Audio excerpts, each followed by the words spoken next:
Hello, good morning, and welcome to Newsfile. This is your most authoritative news analysis platform. And here on Newsfile, we put Ghana first. This morning, we are not police officers, we are not security agencies, but we visit the GetFund Secretariat, where Professor Kweku Azar declares is a crime scene. Is the GetFund Secretariat a crime scene?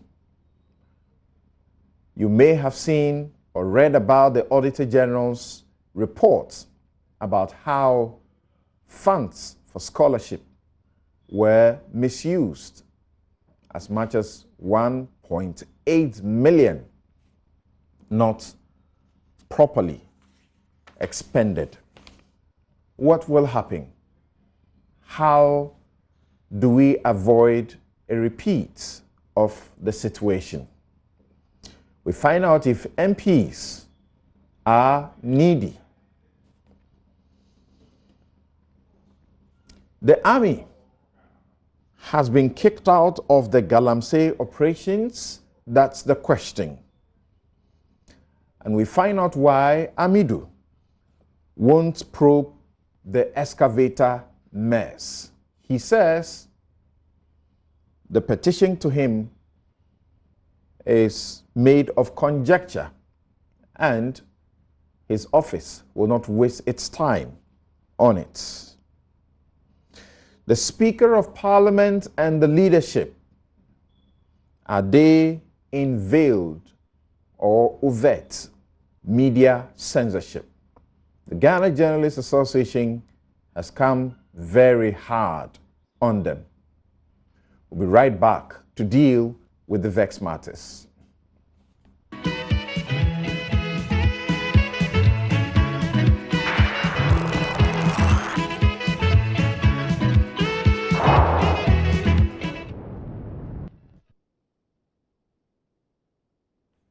You're welcome back. This is Newsfile. It's your most authoritative news analysis platform. And here on Newsfile, we put Ghana first. I'm your host, Samson Ladi Anyenne. I shelved my take today because my take is on freedom and independence of the media that the Speaker doesn't seem to know about and his leaders don't seem to know about. Journalists don't come to Parliament as your guest, whom you can remove at your whim. Read the Constitution and read it clearly. More particularly, Article 162, Clauses 4 and 5. Thank you. My guest this morning, Professor Godfred A. Bokwing, economist and professor of finance at the University of Ghana. He got into the studio telling me something about being needy and needing some GetFund. Also here in the studio is Alhassan S. Suhini. He's member, Appointments, Lands and Forestry Committees of Parliament. Again, and to my right now, Alexander Afenyo-Markin. He's member, Public Accounts, Defense and Interior Committees of Parliament. And Martin Pebu is a lawyer and a rights activist. Gentlemen, good morning, and thank you for making time. Thank you. Right. So we'll start right away from the GetFund Secretariat. Professor Kweku Azar says that place is a crime scene. Why is he saying so? And do my guests here agree?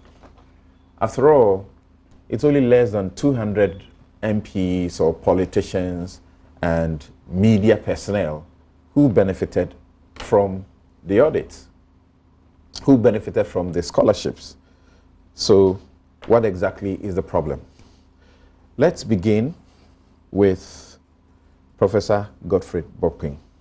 Prof, so you have read what the Auditor General issued, and as we know the facts, 3,112 beneficiaries,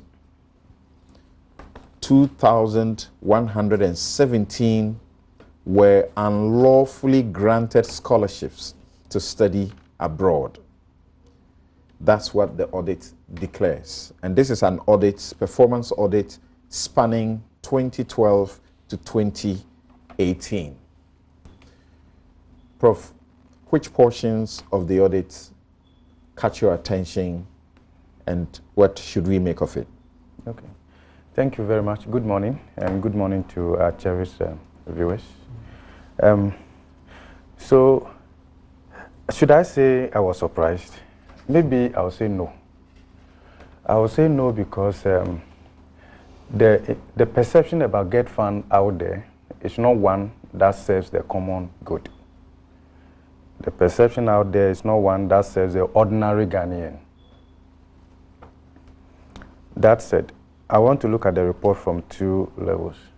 One was about some individuals who have come out to indicate that they did not benefit from that, and that their names perhaps wrongly appeared in the report. And to that extent, I want to humbly suggest that because of the significant role that the audit report plays in our governance today, it will be very, very important that perhaps the Auditor General will be a little bit more thorough and be a bit more careful in putting out a report.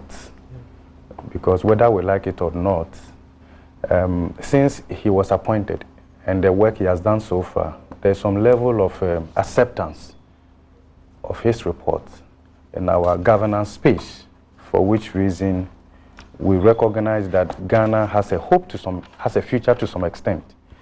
So to that extent, I believe that we acknowledge the boldness, but I will also be grateful if you will be humble enough where things haven't gone wrong to just admit and then apologize. Particularly, we are talking about people's reputation and all of that. So, because whatever information you put out, and especially on your website, it's your report. And to that extent, when you take the credit, you must take the debit as well for it. That is what I would say. So can you address that issue? What are you saying? That because there are people who have come forward to say, I have seen my name in the report, but I never benefited as claimed, or what? I never applied. Therefore, the Auditor General should take the blame. Yeah, what I'm saying is that's that a mistake he should apologize for. That could be a defect in the report, to the extent that it's your report, and part of the audit process is not just to take whatever that the entity gives to you and put it out there. You verify, you examine, you cross-check, and all of that.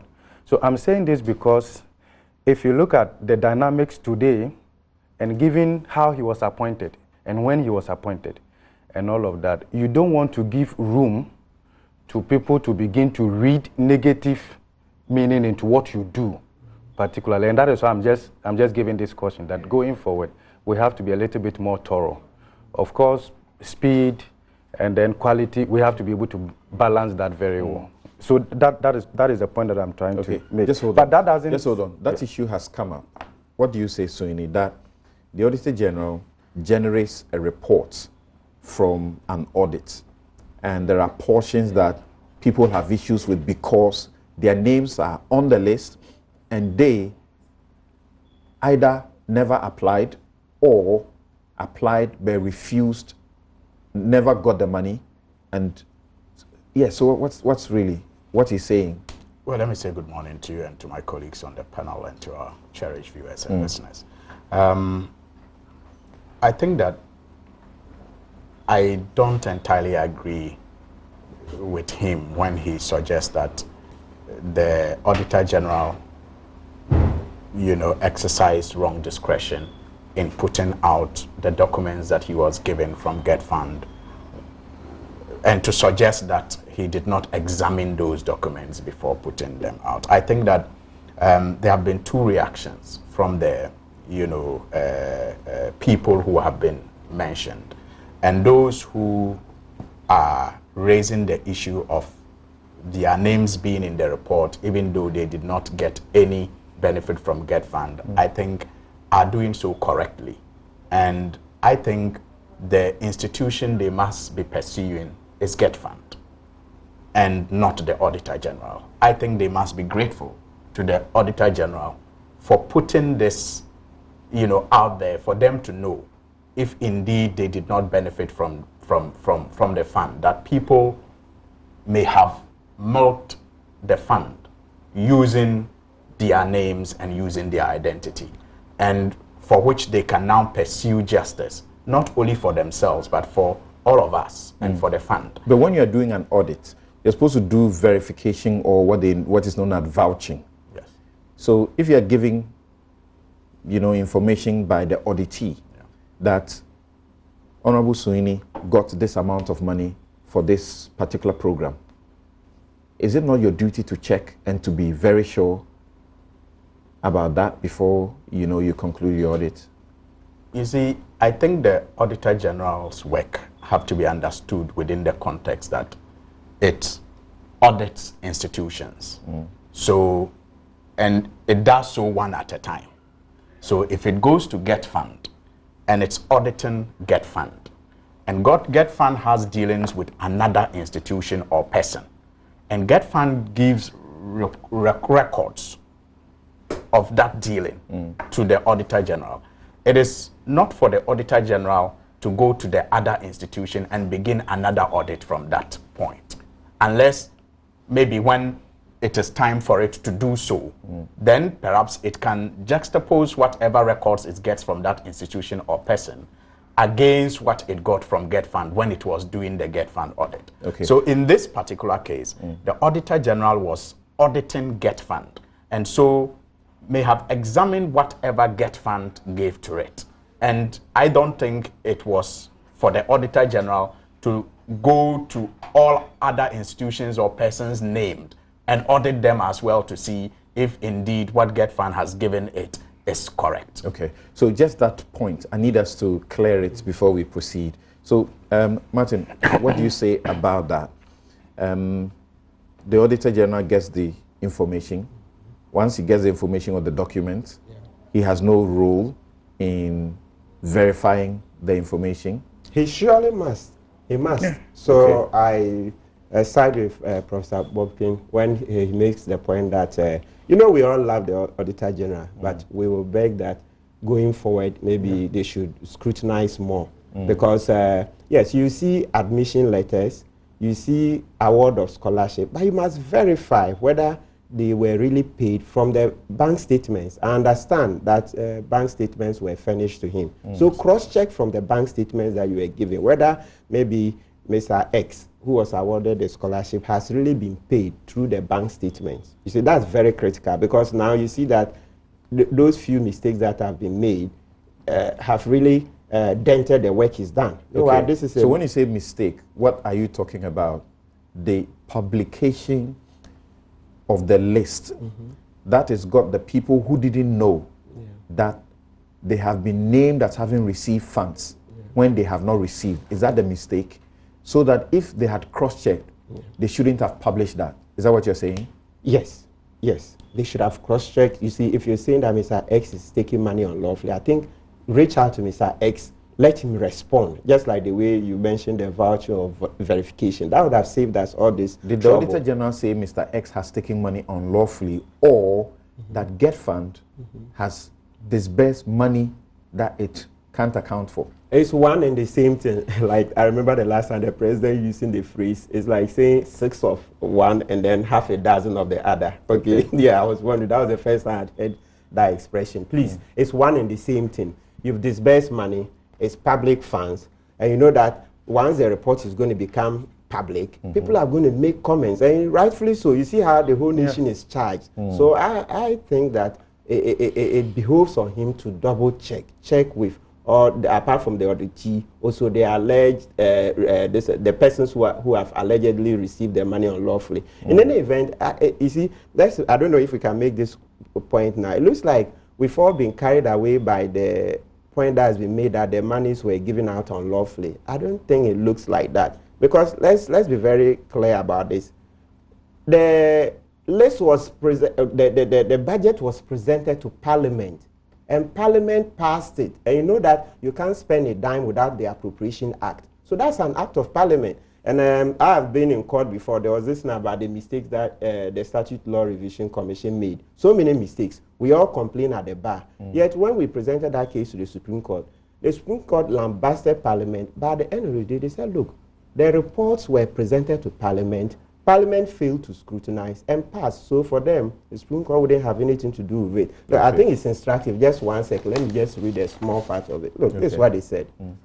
It is, however, a sad commentary that Parliament failed to live up to the trust reposed in them by the people of Ghana by their failure to be the true watchdog in such crucial matter.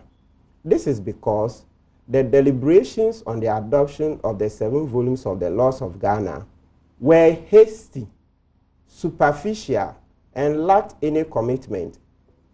There was no indication of any elaborate study and scrutiny of the volumes for any informed contributions by members, blah, blah, blah.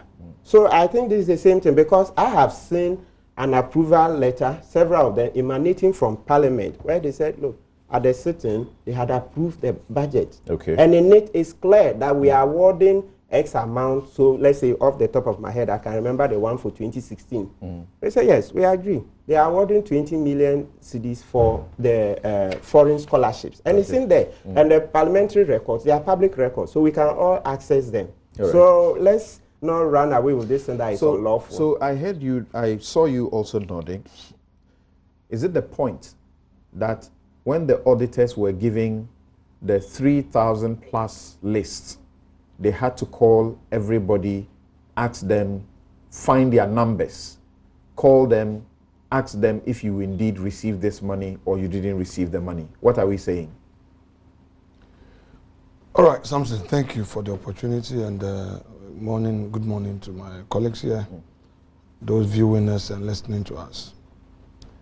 We need to properly situate this argument. And just this point. Yeah. Validation of facts, very important, especially so when your final report would have consequences. So whichever means of validation or verification, even if it is 1 million, you should do so. Because today, you have a report out there, people reading all meanings into it. Somebody is injured, says that I didn't receive it. Yet you have drawn your conclusion. So when you do an audit, the auditee is given an interim report, the audit query, for you to respond. Exactly. So after the response, then the final report is issued. My point is, as part of the interim, measures to make sure that your final report is accurate and all that, if you have in your record that Mr. A was paid so much or applied and all that, you can cross-check from the bank account. You can find a means of verifying whether indeed it is true. Because if you put the report out there and that report is not accurate, what have you done to the person? Okay. You say if you come to a conclusion, what is the auditor's conclusion? Is it your understanding that the auditor's conclusion is that received the money? Mr. A has received money and it's unlawful, and that's what the auditor went to look for? Is that what the auditor has said? Or the auditor says, GetFund says it has given Honorable Afenyomarking money, and this is the list of the people who received the money? Yes, but you see, that would be the shifting responsibility. The report is your report. You now come and say, oh, it is GetFund that says so, so I'm not responsible. In fact, the Auditor General's response to Honorable Kennedy Osei Nyako was most inappropriate. The choice of words, the language used. I think that he's over-personalizing the matter. It is his institution. For all you know, even this GetFund audit, he as a person was not part of the team. He has people doing the work, except as a head. So when some of these queries come, I beg of him, he should not personalize it, else he would fail in his job.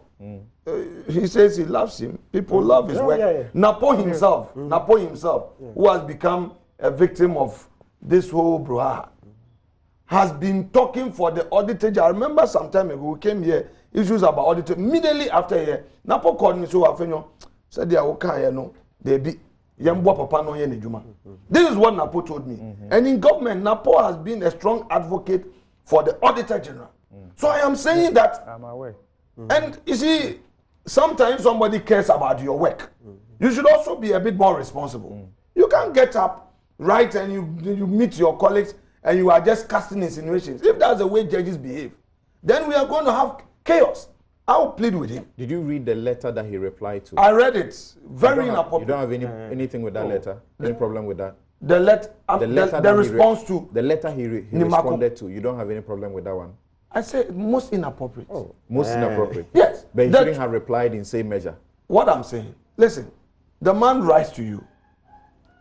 I agree with the first submissions by my respected colleague here, Professor, who says that, look, when you see that there is some inaccuracy and it comes to your attention, so obvious, take steps to cure it. But if you write, it's like you're being snobbish. You say, it's not me. Go to GetFund. Why? Is that the way the Auditor General is to behave? If your office is to safeguard the democracy, we all rely on you. So if you are doing it, do it as an institution. If you write such, and I think that even if you look at the way the letter was put, he didn't take his time to read properly. He just signed, sign it. Okay. Said, is that the letter you are looking at? No. Oh, may I've read it in some. No, I like us to look at the content. Read it in full. And be sure about what you are talking about. Yeah, I've read it. Maybe it's one typo. I saw one typo. Look, we all. I didn't say typo. I'm not talking about typo. Samson, I'm talking about the tone. Is it Samson? I'm talking about the tone. I think because the man expressed, with respect, Srini. Yeah. The man expressed a genuine concern. He did not write to you personally. He calls his counsel to write. That in itself demonstrates that respect he has for your office. In responding to same, it is important that you also get, act in a measured posture. But if you write, as in, I am not responsible. I am not the one who did it. I got the information and I acted on it. This is what the lawyer to now attack. This is what the lawyer making comments on it. No, let's share with the public. Yeah. Let's share with the public. It's not fair for those who may not be familiar with this, and then we check his response to it and see if it is not in good taste. His Kennedy Osei Nyako, the MP's lawyer, wrote, and among others says, "We are instructed to bring the following to your attention. That your office did a very porous job, unbefitting of a high office of an Auditor General. That you did no checks when you listed our client's name as beneficiary of GetFund scholarship." Sorry, forgive me. You did no checks when you listed our client as GetFund beneficiary. That if you had done your work diligently, professionally, and without any malicious intent, you would have known that our client has not received any money from GetFund, nor benefited from any scholarship to pursue further studies in the school you indicated.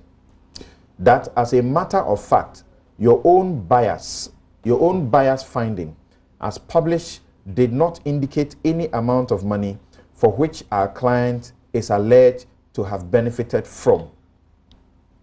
We are therefore at a loss as to the rationale, motive, or intention for including our client's name on your supposed list of GetFund beneficiaries.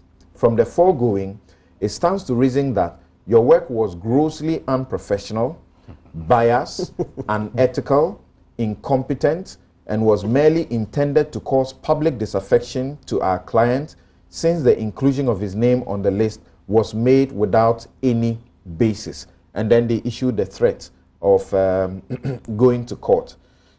You say you don't find anything wrong with this, the tone of the letter This is a letter written by counsel, your senior for that matter. Do you find anything wrong with it? I don't think you find anything wrong with it.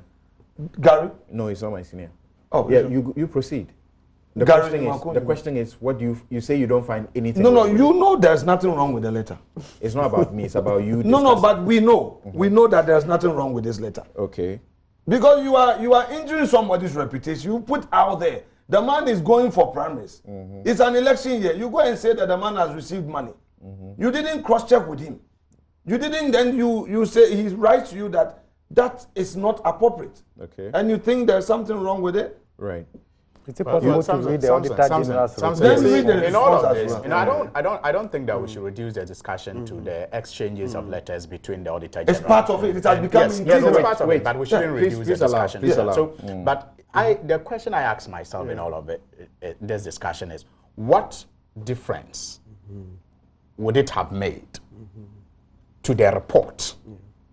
To the report. Excellent. If he had done what is suggested. His name would not have been there. No, his name would still have been there. No, his name would not have been there. His name, or he would have made a strong comment that he never received. No, exactly. But yes, as an Auditor General, it wouldn't have been for him to take out the name, even if he did the cross-checking. Okay, it would have been for him to say. It would have been for him to report what he found. Right. That yes, I found from GetFund. However, upon validation of the fact, but you see, I came to a conclusion that I think that let's not be, you see, with all respect, let's not be ridiculous. The Auditor General audits GES. I have been a member of Ghana Education Service before. So are we suggesting that the Auditor General should call all teachers in the country every time they audit GES to find out if indeed they have received monies advanced to them as allowances or salaries from GES? But if they report, if they make a report, the fact that they are received. Sampling is a technique they use and all of that. But something, I was just a bit curious. You know, I wanted to read the auditor's reply too, because it has come in focus. It's a gentle response. It says, I acknowledge receipt of your letter. Please be informed that my office did not cause to be published any supposed list of top public figures who are claimed to have benefited from scholarship at the Ghana Education Trust Fund, GetFund, as you allege. My office, in consonance with Article 1872 of the 1992 Constitution and Sections 13E or C and 16 of the Audit Service Act 2000, undertook a special audit at the GetFund office spanning the period 2012 to 2018 and submitted a copy of the audit report to Parliament as mandated by law, and pursuant to Section 23 of the Audit Service Act, a copy of the said report is published on our website. It should be noted that the information contained in an audit report is from the audited entity, and in this instance, every information or names that is contained in the performance audit report on GetFund came from GetFund, the audited entity. Certainly, my office has no malice or bias towards any individual named as beneficiary from GetFund in our audit report. Your grievance, therefore, is best addressed by GetFund, who provided the audit team with the necessary information and names of beneficiaries during the audit. Honorable Deputy Minister, accept the highest assurance of the Auditor General. Without adjectives, without any, accusations. So you say this is personal and in bad taste. Read the introduction again. The introduction. Yes.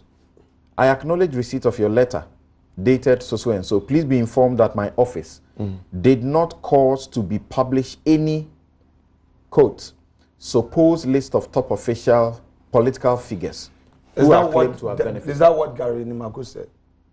Gary never made reference to supposed top officials in his letter. His letter was direct. That's not what Gary said. Do you want to read that letter again? Of course, but is that what Gary No, said? I just read that to you. But I listened and I've read. That's not what Gary I said. think we should move on. Yeah, because he wants to stay there, and I will stay there with Okay, him. no, That's no, not what he but the said. question I asked you haven't answered. Which question was that? You say this letter by the Auditor General is in bad taste. Yes, it is. But that by the lawyer is okay with you. You see, Samson, beyond this platform, you are counsel. And you know that when somebody is defamed, somebody feels injured in that public space, he makes a strong case for same to receive appropriate response. If that man alleges bias, if he alleges malice, he does so on strong grounds because, in his view, and upon review of the facts, he has not received any GetFund money. Auditor General, you have the report out there that he has received, and he studied at this university. Who says he has received? Is it the auditor who says Kennedy Osei-Nyankun has received money, or the auditor is publishing what he has been giving to even alert Kennedy Osei-Nyankun that GetFund claims you have received money? You see, the auditor has published a report. He says they didn't publish whatever. He said No. to Parliament. Website. Look, you see, let's situate it properly.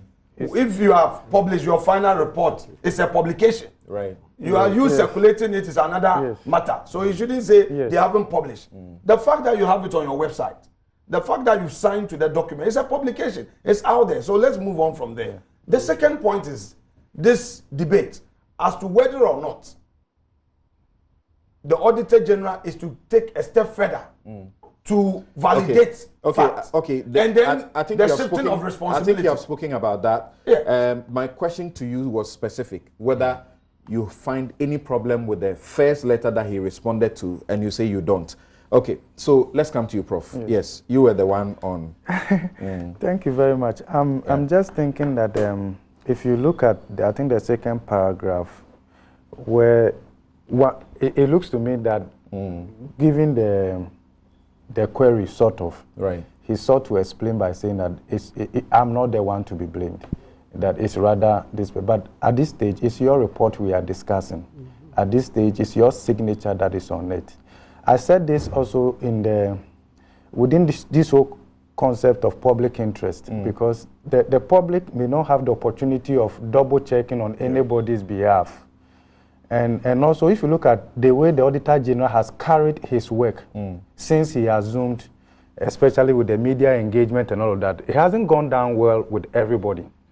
That is not to suggest that I disagree with that motive, but I'm just saying that going forward, we want to be very, very thorough as much as possible. The question has been asked. The question has been asked. Yes. If the Auditor General got to audit an institution and say it is auditing Toyota, and he says this person bought, this person bought, this person bought, you are saying, or he's auditing ShopRite, he says this person came and made this purchase and that purchase, you are saying that it is his job or the auditor's job to go find out from each one of these people that these people have done the purchases. I don't have a problem. I mean, he doesn't need to check in the entire population. They have their own methods they use. But at the end of the day, your conclusion, you should own it. Look, in the run-up to the global financial crisis, accounting firms had issues. Credit rating agencies had issues. In fact, even Ghana's banking crisis, the Institute of Chartered Accountants Ghana had issues with the accounting firms. Find them. And find them.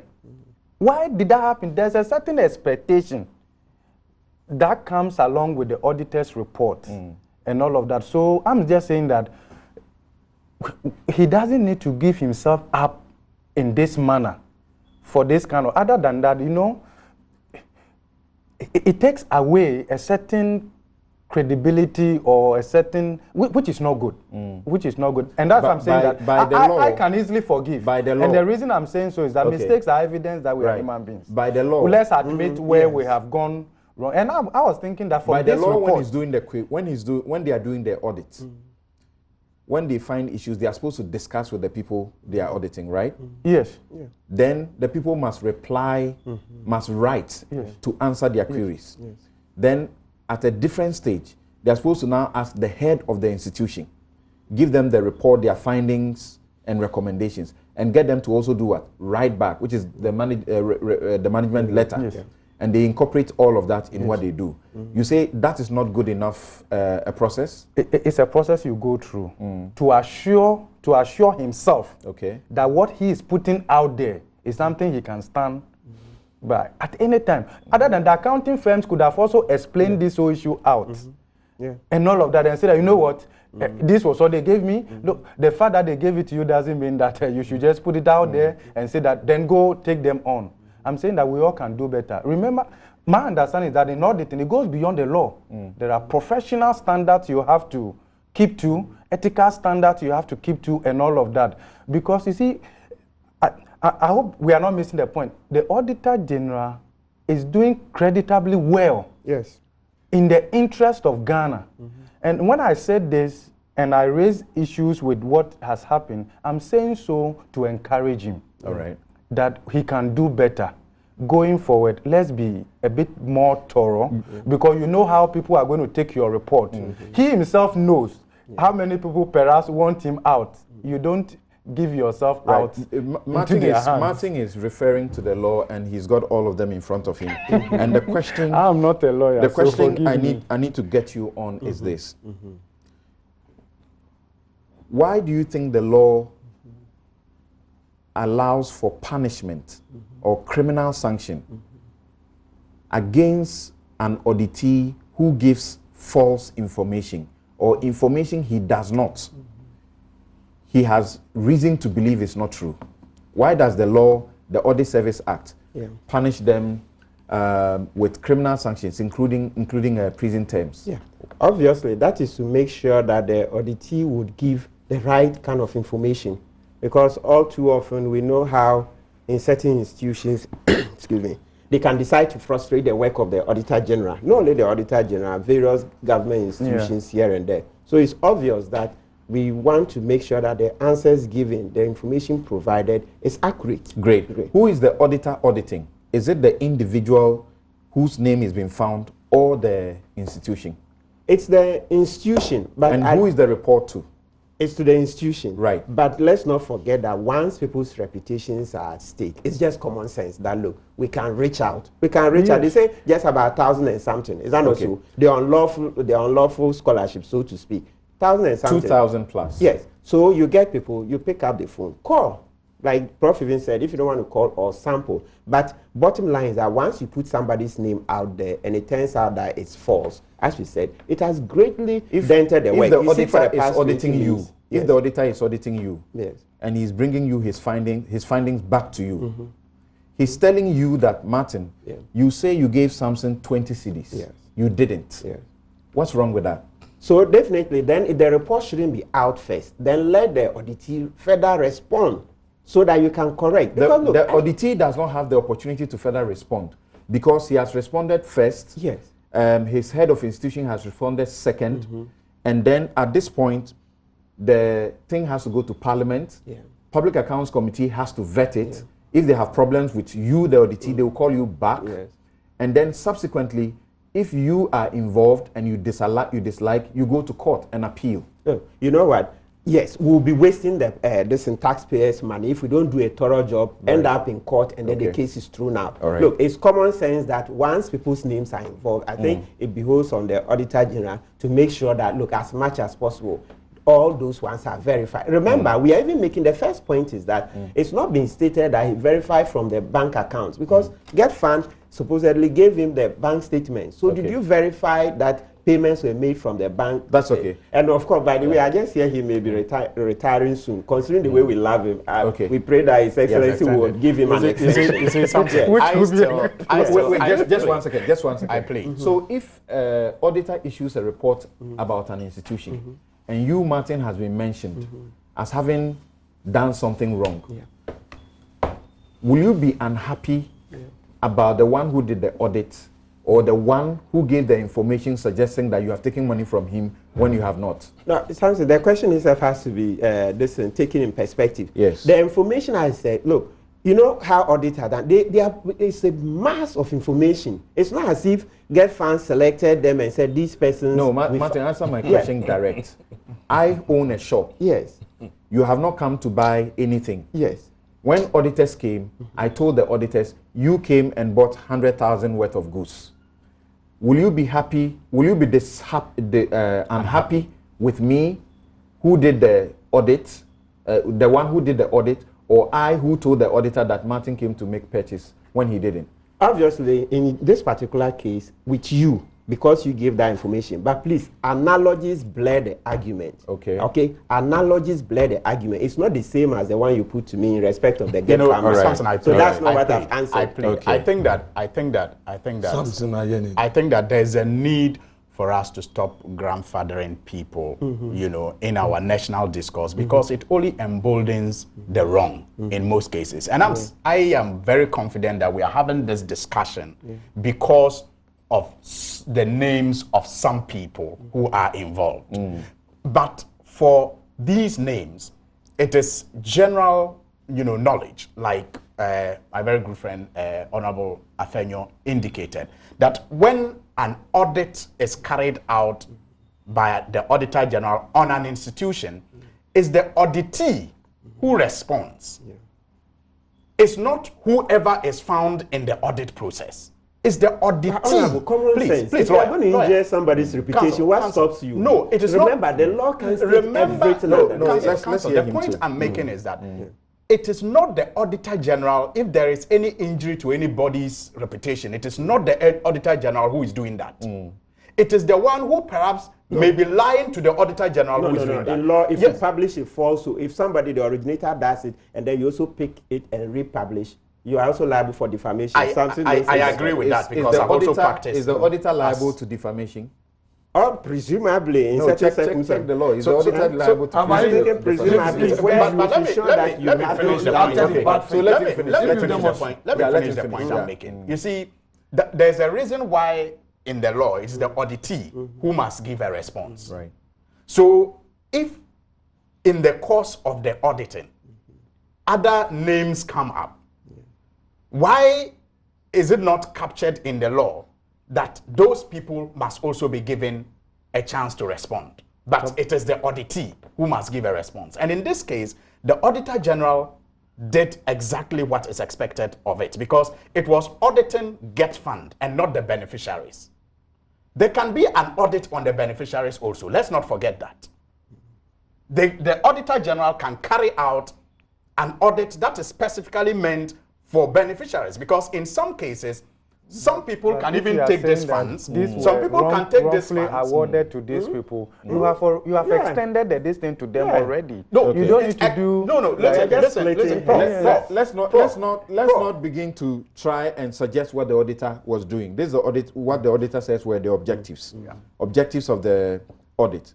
One, to find out whether there are established systems, policies and procedures to ensure economic, efficient, and effective use of public funds.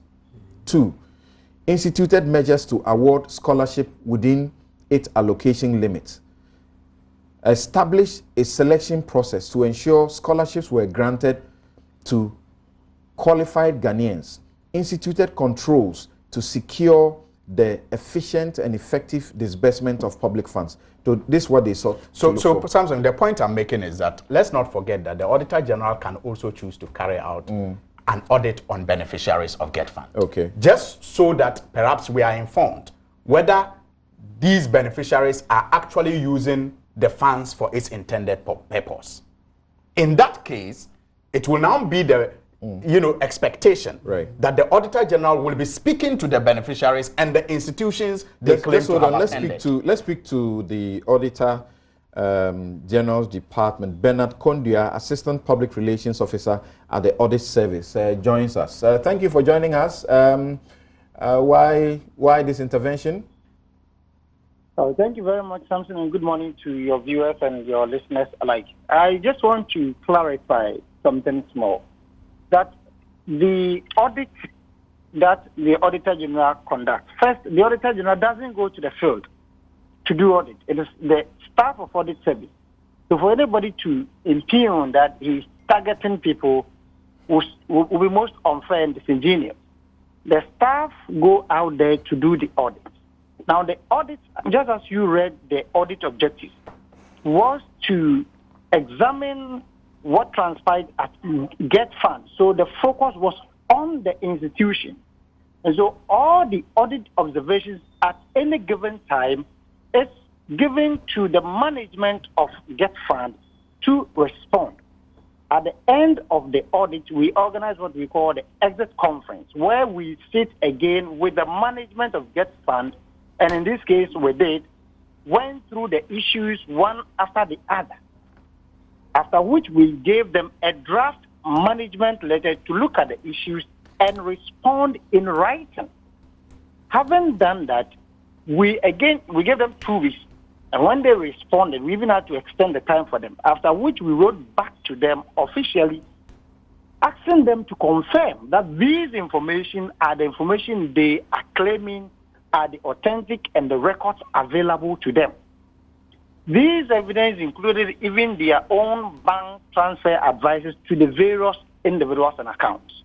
And so having done that, we put all these together and submit a report to Parliament as dictated by the law. What you are saying is that you do not have any duty or obligation to verify the information that the auditees give you? What duty we have is this. Having submitted the report to Parliament, PAC will then be looking at it. But where the Auditor General deems it necessary to disallow any expenditure and surcharge the persons, that is where we now get to the individual beneficiary. No, that's not what I'm talking about. I'm talking about the process. Bernard, listen to me. I'm talking about the process of auditing. I'm not talking about when you are done and submit report. When you are doing the auditing, please, can I ask a question? Can I ask a question? Yes, when you are doing the auditing, yes, please. You don't contact the third parties if third parties are involved. You don't contact them and ask them any questions. Is that what you're saying? During the audit process, we do not. What we do is to obtain the relevant information from the management. The people we contact, if there's a management that has left office and we need to get to them, then we do. Where there is an agency, let's say the bank account of an institution we are auditing, where we need to obtain evidence of supposed transfers, we do. But the individual who, just like you said, if they bought something or someone received something, we don't go to those individuals. What we need is proof of these transactions from the relevant institutions. Having done that, if we come to the conclusion that this payment is irregular or this payment is contrary to law, and therefore someone has to refund, that is where we now narrow to the beneficiary or whoever authorized that payment or whose negligence might have resulted in that.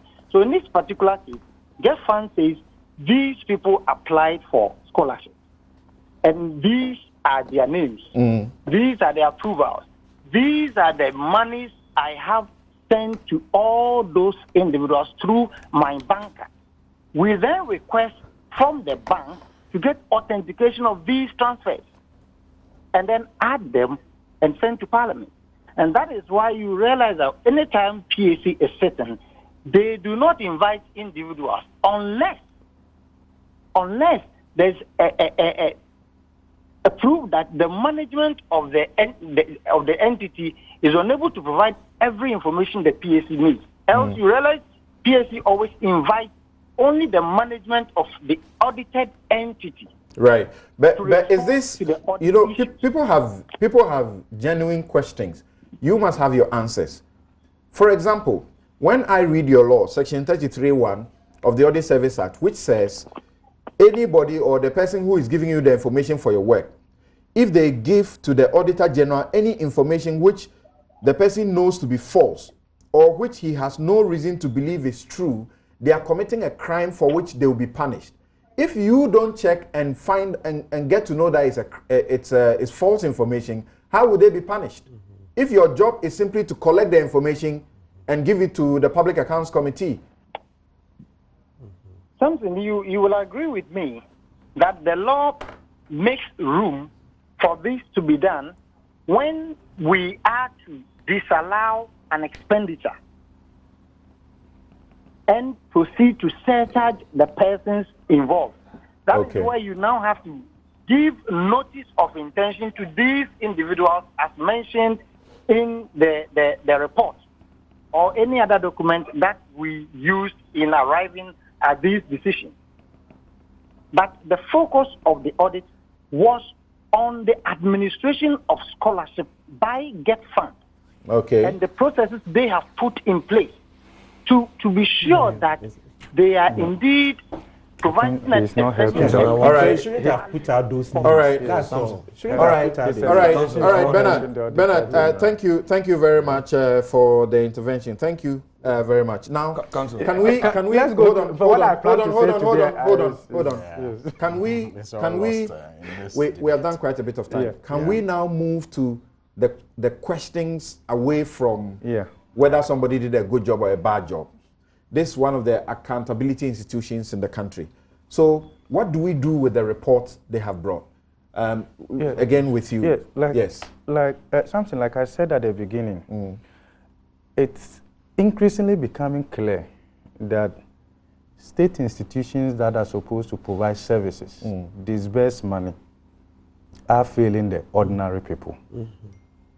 In fact, when you scan the social media reactions, I get the impression that as a country, we need to be very careful because we are not heading well. The discussion and the mention of politicians constantly is not good. Look, we can situate all these things within the broader context of elite capture in this country. And when I talk about elite capture, I'm looking at it within it being a part or a form of corruption that takes that which should go to the ordinary and only goes to the benefit of the privileged few. That's what we should focus. And this is what we should focus on. And this report should engineer greater reform, not only at GetFund, in this country, because you see, the elite capture is not only about politicians, it's about religious people as well, people in social class in terms of status, certain economic standing, political affiliations, and all of that. They gel at that apex level to the detriment of the majority. And this further entrenches inequality. You are saying it was wrong for MPs and whoever to access GetFund scholarship, for GetFund scholarship. Is that what you're saying? You look at it within the entire process of how easy will it be for the ordinary person from my village, from your village, to have access to such a facility as compared to a politician, as compared to the elite in our society. This is the issue. Is it wrong? Is it unlawful? Look, do you know something? The law alone does not deliver the common good. The law may protect you in doing certain things, but God gave us conscience.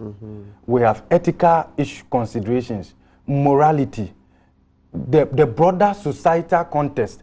Something may be due you legally, lawfully, but for the sake of the common good, you want to let go and rather say that, you know what, it will have greater impact when it's given to X than when X bar takes it.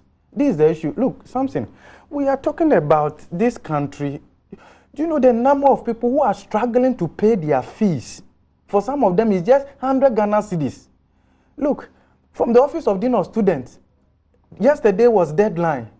Students were crying. Some of them just 50 Ghana cedis, 100 Ghana cedis, 500. We have PhD students in the University of Ghana who are deferring their courses, who have been prevented from writing their exams because they couldn't raise CD-denominated fees. We are not talking about dollars and the amount we are seeing here. And that is sad.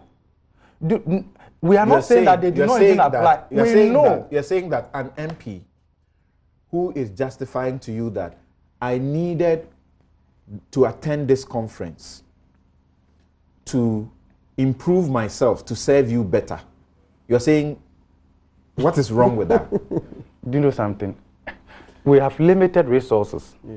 You are looking at where it should be deployed most to achieve the optimal results. These allocations would the impact will be suboptimal. In fact, you don't need a prophet on 31st December to tell you this is not the best way to allocate such limited funds. And all. Look, and something beyond that, you see, this is a country that goes to borrow from outside.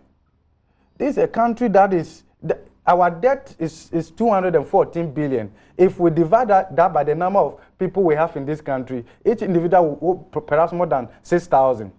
And we are using our hard-earned money, taxes, to build universities outside. We are making them better and better on yearly basis through GetFund allocations, whilst our public universities in this country are heavily underfunded. If you look at the amount of money, I mean, for individuals, for first degree and all of that, I mean, you have to do extraordinary to convince me that we don't have such programs in this country. Excellent. Something, this is the point that I'm talking about, that we have a certain amount of money. We don't have enough. The little that we have, is that the best way to use it? We all do know that education is one of the surest way of narrowing the inequality. Yeah. But the way we are also doing this, we are further entrenching the inequality. Yeah. And okay. Look, when we say let's narrow inequality through allocation of public resources and all of that, we are not doing the poor a favor. We are doing ourselves a favor, because the day there's trouble, they will not forgive. Mm. If just look at the anger on social media. Somebody say the Arab Spring. I hope I don't get into trouble. Let's hear from Suini. People are frustrated. Okay, so it's becoming clear now that some are investigating into the backgrounds of some of the people who received the money, who received the scholarship, and it's becoming revealing that it's not just. Don't even think about only the MPs and some of them, their relations and families that are known to be wealthy have their children or people from those families receiving very hefty sums in dollars to go to university, particularly to undertake first undergraduate programs. Yeah. Well, Samson, I think that as a politician, I am embarrassed by the development. I will not, mince words about that. And I feel threatened. And so what Prof speaks about is something that we must all be concerned about. Our profession is under threat. And it may be as a result of our own doing sometimes, and perhaps the misunderstanding of what the society, have also of the profession that we engage in. I look at this from three angles. The angle of the Auditor General that we have dwelled so much on already, and the angle of GetFund. Then you also have the angle of the beneficiaries. So because we have dealt with the Auditor General's angle, I will not spend so much time on that. You shouldn't. So I think that he's doing a good job. He must be encouraged. Yeah. And I do not think that in this particular case, he did anything wrong. He was carrying out a performance audit and not a forensic audit. And it was a special audit. Yes. But so it should have been forensic. The regular audit has been done. Okay, can I go? Guys, because this is a special audit. To get your turn. Yes. So and I think he did what he has done with all institutions, and like the example I have given with Ghana Education Service, where he doesn't have to call all teachers and workers under the Ghana Education Service to find out if they indeed have received monies that Ghana Education Service would have suggested it dispersed to them. I have a few problems with some of his conclusions, though. For example, when he makes the conclusion that these funds that were advanced by GetFund were done, in some cases, outside the law.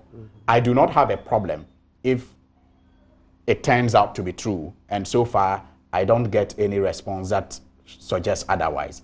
that there was no structure or procedure at GetFund to determine who benefited or not, that I do not have a problem with. But if he suggests that the GetFund does not have the mandate to support scholarship, I disagree, because if you look at the GetFund Act, it talks about how, I think that is 22E, it talks about how the Minister of Education, together with the board, can determine what GetFund supports. Let's be clear about his finding. Yeah. The finding of the Auditor General says, while Section 22E allows for the promotion of other education, programs, it has to be done with the minister and in consultation with the board. There is no evidence of the minister's involvement, and there's no evidence of board consultation. Fantastic. That's the problem. I think I'm better pleased to answer that side.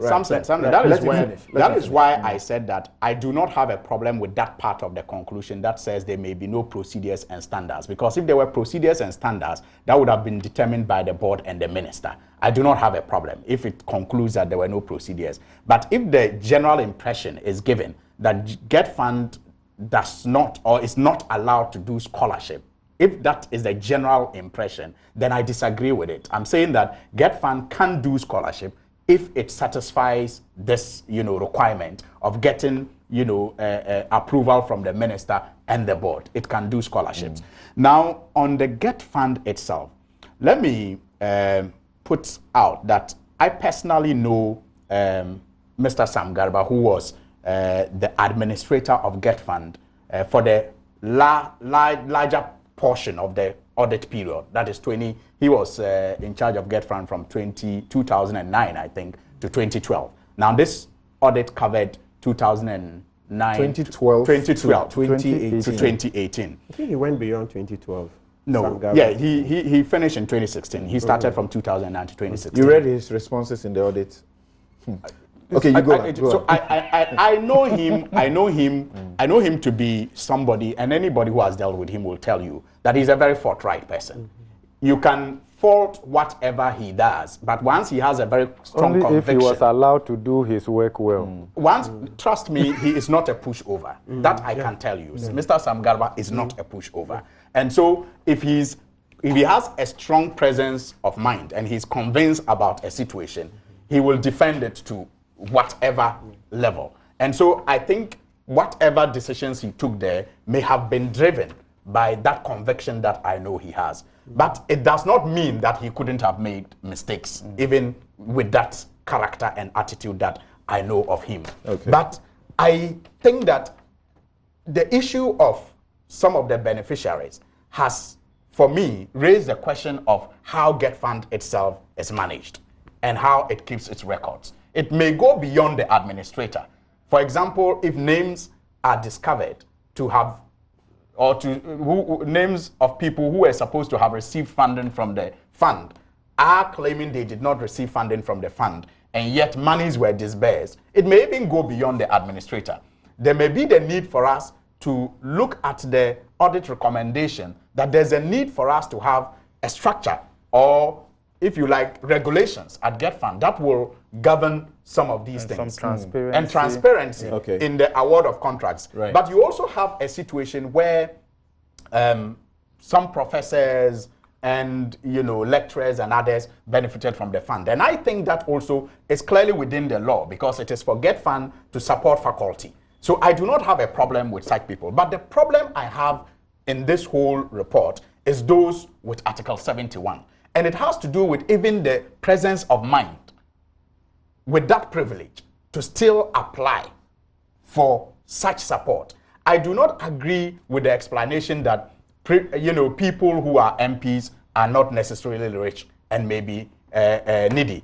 I think that it is a correct argument that being privileged does not necessarily mean you are rich, but it also means that you have an advantage over those who are not privileged.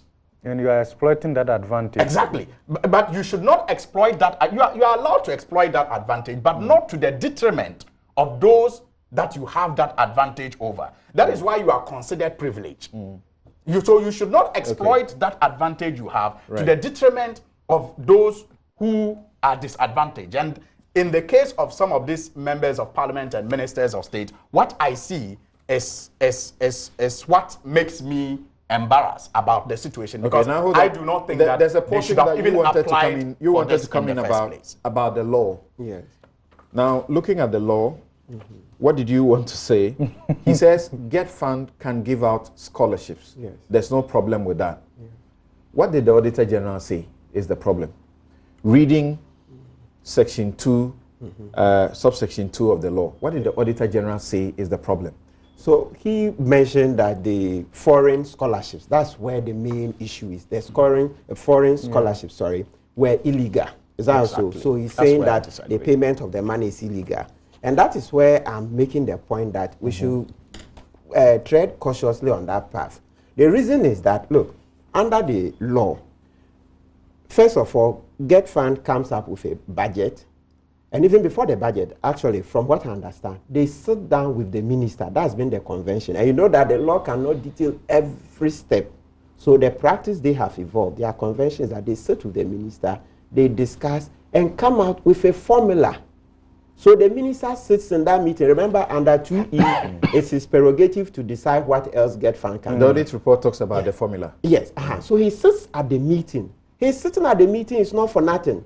He who does something through another does it himself. So you sit at the meeting and you agree that we will award scholarships. So let's say 2016, the report show, and they are in Parliament, 20 million, at least in the budget that was submitted to the minister. So they now write and then subsequently forward this budget to the minister. And remember that it's the minister who forwards it to Parliament. That's right. It is the minister who adds his cover letter and forwards that budget to Parliament. So that budget stands in his name. Yeah, so what's the point? So the point is that when the minister has sat down with them orally and discussed, same is been reduced into writing, sent to him, and he adds a further cover letter, sends it to Parliament, and Parliament approves this budget. You cannot be here to say that the payment of the money for the foreign scholarships is illegal. No, let's separate them. I agree entirely with Professor Bobkin about the fact that, look, we think there is a waste. They have been a bit reckless in some of the foreign scholarships. Yes, so that is where we should concentrate on. But as for the payment, to the extent that Parliament passes an appropriation act, it makes it legal. GetFund. Yes. The auditor's report. Yes. Finds has taken over the job of the scholarship secretariat. Yeah. Section 2, subsection 2B was their focus. They say the money from GetFund that goes to the scholarship from GetFund is to provide supplementary funding to the scholarship secretariat for the grant of scholarships to gifted but needy students for studies in second cycle and accredited tertiary institutions in the country. Excellent.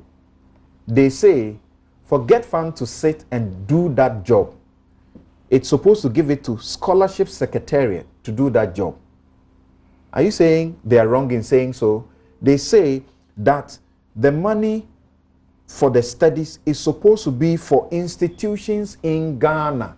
Yes, that one you're right. But remember, we read the act as a whole. Then you go further in E and say, let me read that one too. I say, to provide money to support such other educational activities and programs for the promotion of education as the minister in consultation with the board may determine. So he's saying that at the B, okay, it's section 2. They've done the local one. Then they think, oh, we think that for other courses, maybe the local capacity is not good. So we want to give out a bit for foreign scholarships. I think that can be justified under the E. Is it a bit under the audit? Yeah. You have 3,100 and something. Yeah. Out of that number, you have 2,000 plus being for foreign That is scholarships. where we should now make the point that that is not the intendment of the law. The Ghana scholarships are 800 and a bit. Which is wrong. So that and one even if you look at the CD, the amount. Yes, that is wrong. And we must make that very clear. We should use it to build our institutions. Yes, so that one we agree. And not foreign institutions. Yes, so that one we agree. So once we segregate the issues, you see that is the main point we should be making here. And that's why the public, people are very angry, and rightfully so. But we cannot say that everything, every dime that was paid is illegal. No, it's just that it's disproportionate. And Article 296 even envisages that when you are given discretionary power, that you should be fair, you should be candid, okay, in exercising that power. So there is no reason why, when the main purpose of the law is to do local scholarships, you can give foreign scholarships that are disproportionate, way outnumbering and outcompeting you were the a student local leader when GetFund came up. Mobro was struggling, you remember? And I was in level 100. Okay. When it came out, what do you find, even in the face of the law, was the purpose of it? Oh, obviously, we all agree that mainly to do local scholarships and also to help in the infrastructure. And you know, that's not even the first time. Kwame Nkrumah first started it. You know, he had this Ghana Education Trust Fund, to build schools and all that. Yeah, so this one is a continuation. Okay, let me hear from Afenyama King. Something. People say it is immoral, it is unconscionable, it is unethical, like Suhini has, reiterated here this morning, for members of parliament like yourself, privileged, well-paid, quote unquote, doesn't matter that you spend it on your constituents. Wait, yes, I agree with you, not well-paid. To take GetFund scholarship, irrespective of the fact that a portion of the law may allow it, to take the scholarship, go for a 3-week conference, spend money that could have been used to train as many as 6 graduates. You go for a 3-week conference that has absolutely nothing to do with your area of expertise. Something, you see, if we would allow a broader debate on this matter, we'll get somewhere. And it will help our own democracy. So I'll start it at this point. I believe the concerns raised on this table, steps are to be taken to avoid abuse, reduce it to the barest minimum, so that if the resources are there and those who genuinely need it are benefiting, nobody would be angry.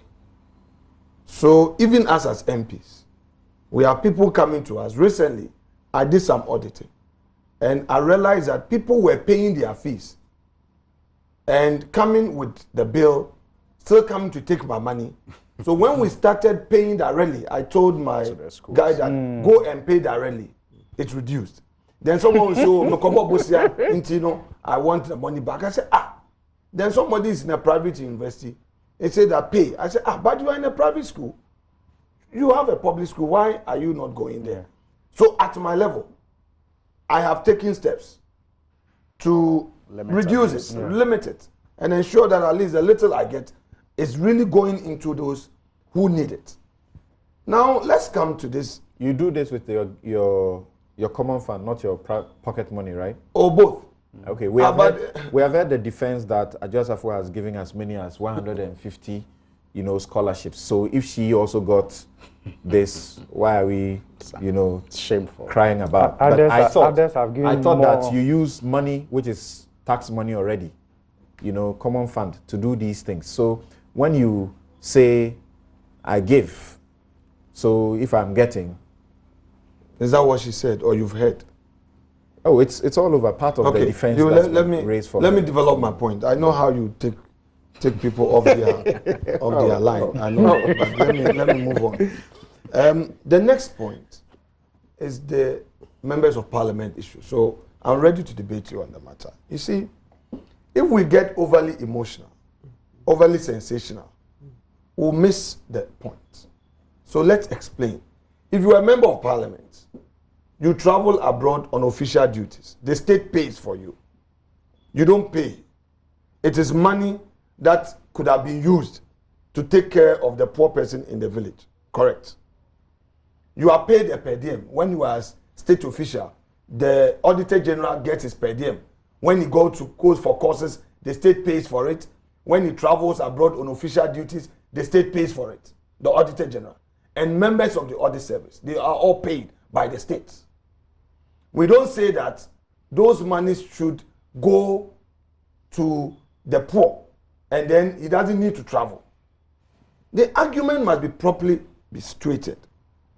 In Parliament, we know, as a matter of fact, that Parliament has its budget. Exactly. And members of Parliament travel for programs and Parliament pays for it. Exactly.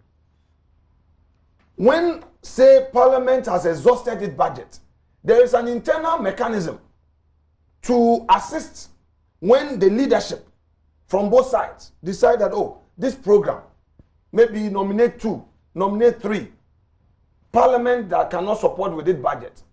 Perhaps they may fall on a relevant institution to support, or perhaps they may fall on national security to support in the capacity building of those persons, including parliamentary staff. It's an institutional matter. Unfortunately, when the politician's name is mentioned, hell breaks loose. So if you are not careful, the impression is that, oh, and Napo is a rich guy, Adwa Safo privilege, then you have gone to take GetFund money. With all due respect, at the risk of being bashed on the social media, I want to situate the argument properly so that we don't get up and say that, oh, the politicians are thieves. They are taking undue advantage of us. If we crush the political class, there will be nothing left for our democracy. And we should all understand that. So you're let saying, me finish with respect. Let me finish the argument. I will allow you to ask me. You're saying that. Let me finish. I am saying that. Hold on. Samson, if you allow me to land. I am moderating. Samson, if you allow me to land. Don't land. Let me moderate. You're saying that because we pay per diems from our taxes and we pay travel expenses, we should add scholarships. And we shouldn't have any problem about that. That's what you're saying. I haven't said so. I am saying that in context, if there is, say, in Parliament, these institutions, Harvard, LSE, Cambridge, they write to Parliament. They advertise programs, training programs. And they are making money. I'll come to your point. Boss, I'll get to your point. If within those institutions, if you go to Ghana Education Service, Audit Service, all those institutions of state, they nominate people to go for such programs. People go for training. Recently, as a board chairman, they said that Washington, public-private partnership institution, I should go. I say, oh, I'm too busy, I cannot go. You go. There are programs that you are sponsored to participate. Even you, the university professors, there are programs outside the country that the university sponsors you to participate in. It happens all the time. I know it at UEW, I know it at UCC, it's all over. Prof just said that some of the courses are available in Ghana. I'm coming to that point. I will come there. You know, this allow me to moderate. Because we don't want me to make a regular stream of income for them. Because if we are unable to make the point, how would people listen and appreciate it? You won't make your point forever. That's why I moderate. Something you can... No, wait. No problem. Relax. So, if, like he said, you're going to do a course on security, and it's available at Kofi Annan International Peacekeeping Training, let's go give that money to them. The state should spend in excess of maybe $40,000 plus for you to go 3 weeks and come back, and that's okay. You don't have any problem with it. Okay, you've asked your question, so now let me answer you. I haven't said so, and I will never say so. And I haven't said this anywhere. This has been done. What I am saying is that the practice in our institutions has been supporting people for such programs. Now, as a result of this report, issues are being raised, including the fact that some of these courses can be offered locally. And our colleague here is saying that, look, you can help with these capacity building programs even in our local universities. I agree that upon this, we should now proceed and look at it so that the abuse Yes. the wastes Let's will be use to minimized. build What our is the own abuse you're talking institution. about? What is the waste you're If you talking say about? that, for instance, the practice has been that you would want to give people the opportunity to study abroad, go for a training program overseas, and you say that, look, the cost implication, is high. However, locally, the same course is being offered at Kofi Annan. The same course is being offered somewhere.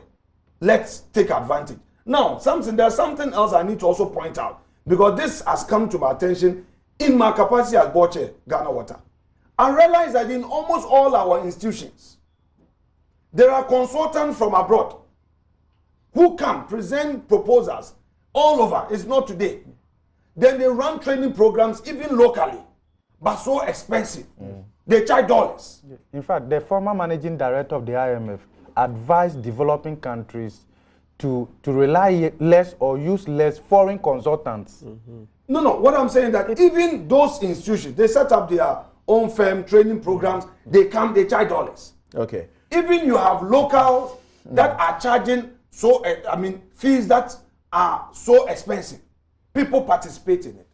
If we are saying that, well, let's minimize our patronage of foreign institutions, I agree, it makes a lot of sense. Because if in minimizing, it will become cheaper for you. Do you know of a precedent or history where those other countries where we sponsor our people to go, they use their tax money to sponsor their people to go another place to go and do those programs? Do you know of that? I don't understand your question. It doesn't happen. I don't understand your question. Okay. If you get to know the amount of money I don't understand these so-called top investors are making from Africa, Ghana, Nigeria, through short programs, executive is so huge. Okay. All right. The point is that we can use these things to build local. Let me share a few messages from our listeners and viewers. And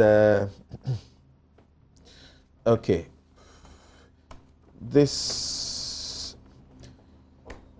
The man that you all have been asking, where is he? He will come very soon, but he's been also sharing a few messages that I want to share with you. It says that Kweku says some cases of surcharges and disallowances have been invalidated by the court. It's indicative of the fact that the Auditor General's report could contain factual errors and inaccuracies. In short, audit reports are not sacrosanct. They are subject to judicial review. Historically, there's nothing unusual or unprecedented about such auditing challenges or omissions. Either the auditors concede their errors and amend them, or the judicial processes are activated to cure the mischief. Okay, then Richard. Okay. So quite a load of your messages. I have to decide which one of them I am going to share. It says,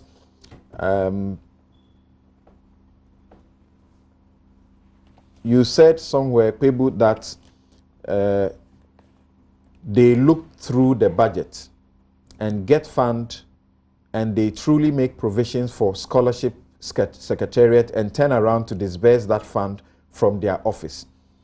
There was no other budget to scholarships other than the allocation to scholarship secretariat. Okay, you are saying we should get clarity from the guy who intervened, but the Auditor General finds that almost every year they did more than they exceeded their budget allocation. Yes. In some situations, they exceeded by over 300%. That's correct. And the good news that we are being told now is that, which is good news comparatively, is that presently they have exceeded but by about 100%. Wow. Yeah, so they're doing a good job. And they put in measures to correct. Yeah. Now, Nanahese Ojiri says that, first of all, does the Auditor General report? You're welcome back. This is Newsfile. It's your most authoritative news analysis platform. And Professor Bokping, like he said in a very nice way, that his credit is exhausted. So he's out of here. So Professor Bokping has taken leave of us. He has to go and lecture some GetFund beneficiaries at the University of Ghana. Joining us, in his place is Godwin Ama, who is General Secretary of the Ghana National Association of Small Scale Miners. So I suppose that the GetFund matter, we can discuss it forever. So we can terminate this here and proceed to the matters concerning the mining, illegal mining, and news coming in that we have come to know in the course of the week is that, latter part of the week is that there is going to be a withdrawal of soldiers from Operation Vanguard sometime in March, and only the police will continue that job. What exactly is happening? There was also a petition to the Special Prosecutor Martin Amidu to look into what was described as corruption as far as the excavators that have gone missing is concerned. The Special Prosecutor wrote back to say that he will not be able to do that job. So let's begin with Godwin. Godwin, welcome. Thank you. Right, good to have you again. This is where you are, this is what you do. Help us understand what exactly is going on, why you think that there would be the thought to tinker with the Operation Vanguard. Okay, thank you and good morning to your listeners. I think first of all we need to understand go back a little bit to understand why military were introduced into the small-scale sector when there is any form of illegal mining. Prior to the promulgation of the Small-Scale Mining Act, that is the PNDC Law 218, to allow Ghanaians to mine, there were a lot of illegality in the system, and the military were always introduced to come in and safeguard the environment. But it's not sustainable. They come, they are withdrawn, they come and they are withdrawn. So in 2006, after the promulgation, during the President Kufuor's era, the military also introduced again, which we have the Operation Flashout. Then in 2013, also the military came in again in the NDC era to also flash out or crack down on the foreigners who were involved in the artisanal and small-scale mining sector. Then in 2017, we have Operation Vanguard, which is a joint military and police operation to also crack down on illegality. So you look at this background, you realize that the military intervention have been coming and then they are withdrawn. So I don't see any difference now, because the military cannot be there forever. They go in a time and then they are withdrawn to the background to allow the police to do the mandate that the Constitution allows them to do. So this is not the first time that has happened. But if you watch withdrawing the military, you have two things that we need to also look at. Before they came in, the Operation Vanguard came in, we have a lot of issues concerning illegal dredging on our water bodies and also mining illegally. It has reached a peak that if nothing is done, is that if there is no intervention, then at the end of the day, our environment, we can't get it. So that's why the government brought the military in. But during that same period, 2017 to 2018, that is where you look at the statistics, gold that were exported, you realize that it's about 41% prior to 2016, which is around 36%. So you ask yourself, introducing the military to the field, has it really achieved what it needs to achieve because of the percentage of gold increment that we have prior to 2016? And also, there are a series of reports that during that same regime, you had a lot of illegality happening in our forest reserve, like the Oda Forest Reserve, Joabos Forest Reserve in Suta, just to mention a few. So military intervention within the sector is not something that is sustainable. it just happens, it comes in at the peak and then brings some sort of stability. Then we put in strategies to be able to manage the situation. But you look at the military operation or the task force that are set, the sort of logistics that we give them, state institutions don't get that sort of logistics. Let's say, like the Minerals Commission, the EPA, they are always under-resourced. They don't have, the logistics that they have to manage the sector is so small than what you see. So when you take the military out and you allow you leave the state institution and you don't give them the necessary logistics, then at the end of the day, we reach the same challenge again, where we need to bring the military. So the whole approach, although it's a national problem, we need to have a tailor-made solutions at the various areas where the mining activities are taking place, because they all have their peculiar challenges. And then, so that is what I can say for now. Do you find that it's an operation to phase out the military involvement or military and police involvement? Because we remember how it started, a total ban on small-scale mining, right? To deal with Galamsey itself. Then you could say we had a second phase, which was to launch Operation Vanguard. 400 plus police and military, correct? Then they go to the field to do their job. You could say there was a third phase where they had the lifting of the ban on small-scale mining, and then you had the fourth phase of the implementation of the alternative livelihood after having trained a lot of the people who were doing the wrong thing and, you know, giving them the right things to do. So that could be what is happening, rather than the suspicions, you know, being spread around, and also about the fact that some of the Operation Vanguard team members themselves are being compromised. The president says the lure of gold. Yeah, it's like that, you know. There's a strategy to manage the situation, and I think government is going through that and it has reached a place where they have to withdraw the military. But during the same time where the military were there are a lot of issues that came up. You know, once you let the military, for this Operation Vanguard is the military this thing that have stayed for more than 6 months, which is close to 2.5 years. And if they have been there for 2.5 years and we cannot get the desired results, then the best thing is to take them off. We stated to government. Could it not rather be that because of the success so far, then you are withdrawing them? No, you see, you cannot say to finish up with what you started. If you look at situations on the ground, clearly you can say there is success. That is why we are withdrawing them. But there's been success. Yes, there have been some sort of successes. You know, the first thing, if governments have not intervened, then the situation will be even maybe worse.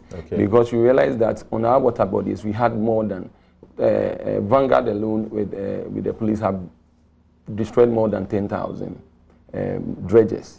And the Small Scale Miners Association, our task force, also over 8,600. So if this intervention have not come, then we'll be having close to 20,000 illegal dredges dredging our river bodies. Then what will we get now? The situation will be far worse. But within the same period also, most of our forest reserve have also been depleted. And gold, the statistics of gold, have clearly showed that it has gone up to 41% from the 36%. So it has both pluses and then minuses. Are you disappointed that the special prosecutor saying that he can't investigate the petition that was brought to him about the excavators matters? Yeah, I think he should. You know, I'm disappointed, because if we want to deal with illegality and to manage the illegal mining aspects, these issues have to be taken more seriously. Names that comes out or allegation that comes out should also be investigated, and the proper punishment or sanctions should be given to people who are involved. But if you say you are not interested, or if we leave this thing, then at the end of the day, we'll get to the same situation where illegality will also rise. Interesting. Yes, Sweeney. Well, maybe on a lighter note, I just wanted to draw my brother's attention to the fact that GetFund was set up as a social intervention project, and it must remain as such. He has been screaming for some time about whether the NDC has ever set up any, social intervention I think there's no project. dispute that GetFund But that's was just set up as a social intervention he has project. been screaming that the NDC has never done that. So that's why I'm saying a light and I'm just rubbing it in. Okay. But Samson, on the issue of Galamsey, I hear people talk of success, first of all, and I ask myself, what is our measure of success? I mean, how successful is a project when it gives you a worse outcome? Worse outcome? Today, the turbidity levels of our water is worse than it used to be. That's not correct. That's correct. Check the research. The Operation Vanguard was launched 2017. By 2018 August, the turbidity levels had improved remarkably. And as we speak, I would bring up the statistics from the Water Resources Commission. I have seen a report on ResearchGate. I don't remember which body did it, but it showed clearly that the turbidity levels had increased. Diseases in the communities along some of our major rivers have increased, and so what you see. Which report is that? It's not. That's I will pull it for you in due course. But I'm saying that. Don't remember. I am saying that. I'm saying that I don't know what we call success, because clearly, even Joy FM's own report on the pull out by the Operation Vanguard concludes that the campaign has failed. And so, if in the face of the failure we still can placate ourselves and talk success, then our measure of success is that low. And I think it is shameful, because the expectation of what the campaign was supposed to achieve, in my view, was so high that whatever we call success, maybe call it destruction of champagnes and others, should not be called success. I mean, you can't go to war and will not, get some of your opponents, soldiers maimed and killed.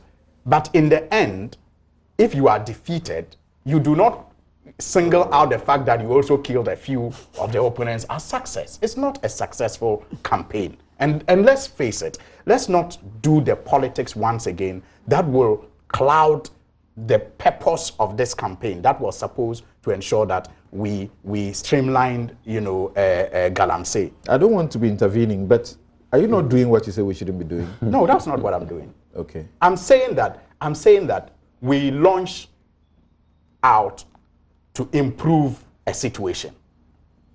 As we speak, the situation has not improved. Yes, we may have engaged in some commendable conducts and acts, but clearly, he is in that field. It has not improved. And so let's not... Is that what Mr. Amma is saying? Even if he's not saying so, I'm saying that the people who were part of this campaign, and the media was part of that campaign, the media coalition, are obviously not happy with what has been attained. But that aside, okay, I talk about the because politics. you just mentioned that, let me just recap again. The facts must remain the facts. That by the work done so far, we know that 900 excavators have been, tracked.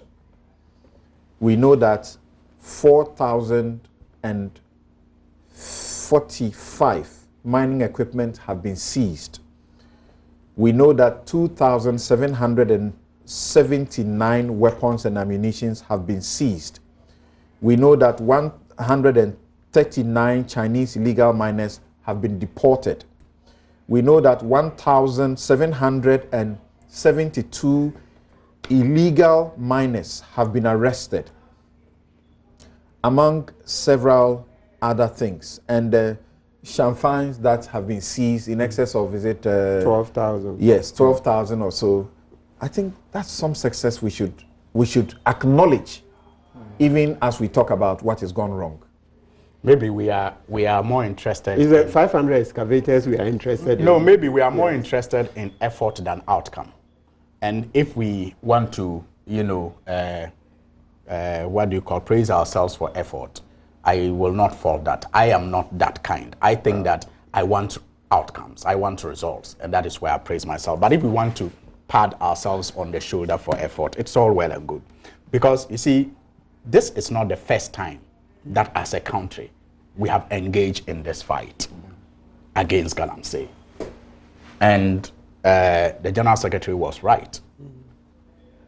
In 2016, excavators were seized, champagnes were burnt, people were deported, people were prosecuted. Yet, we still thought that it was not successful, and so there was a need for a new government that had taken over to continue. So when you come and give me the same things that were done in the past, and even in the political talk, I recall, that's where I say we should not allow the politics to spoil this. I recall that when Mahama Yarga was minister, he spoke about the need for us to use a new approach. Because in his view, the approach that had been used, which had resulted in seizures of equipments, burning in some cases, and, you know, training of people, was not giving us the necessary results. Now, how did the politics view that? Government has given up on the campaign. That's the politics I say is destroying us. But clearly, we have gone round the circle, done the same things the previous government thought would have solved the problem, and we are back to square one. Because the interministerial committee under Mahama Yarga were supposed to do what? Apprehend and prosecute, deport all non-Ghanaians, revoke licenses of Ghanaians who subleased their, concessions to foreigners, and hold MCs and DCs accountable. In fact, he spoke of even a DC at the time who was in court because one illegal miner had taken him to court for, seizing the equipment. We're also to train youth. And he said, look, we are doing all of this, but the results is not impressing all of us. So let's change the approach. The narrative, the political narrative, and you can still hear it today, was that the government had given up the fight. And so, without looking at the issues that were raised at the time, we launched a campaign that, by the way, have had the most tremendous support any government has ever had in this fight. The president, when he launched the campaign, got an unprecedented level of support. Media houses, they actually started. Yes, the president joined them. They started a long. Precious airtime was dedicated to this campaign. Sent their reporters to the most dangerous parts of this country to highlight this problem for resolution. The media coalition was formed. The traditional authority, and everybody came on board. Never before have we had a government receiving the level of support that this government received. The small-scale miners agreed to even, suspend operations for over 1 year. And we know the costs. We don't even agree. Well, you did not protest it. I mean, once the government announced the ban, once the government, you started protesting when it was getting too long. Because it's 6 months. And then yes, when it was getting too long. But in the initial stages, you agreed to suspend.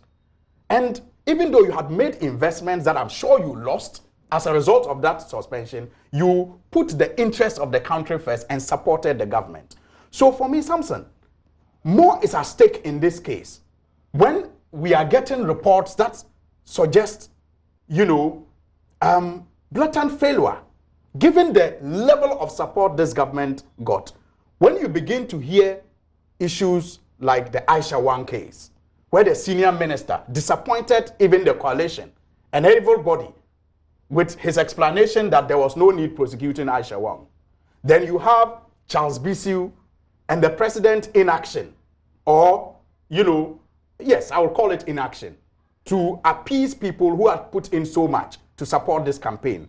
Then Ekowusi and the missing excavators. And for the president to come to parliament in his State of the Nation address, not to be ashamed, but to tell the whole country that a number of excavators are missing. Excavators are not pins, for God's sake.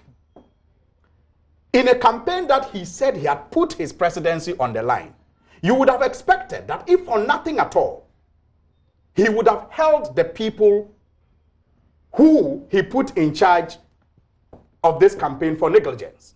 if for nothing at all.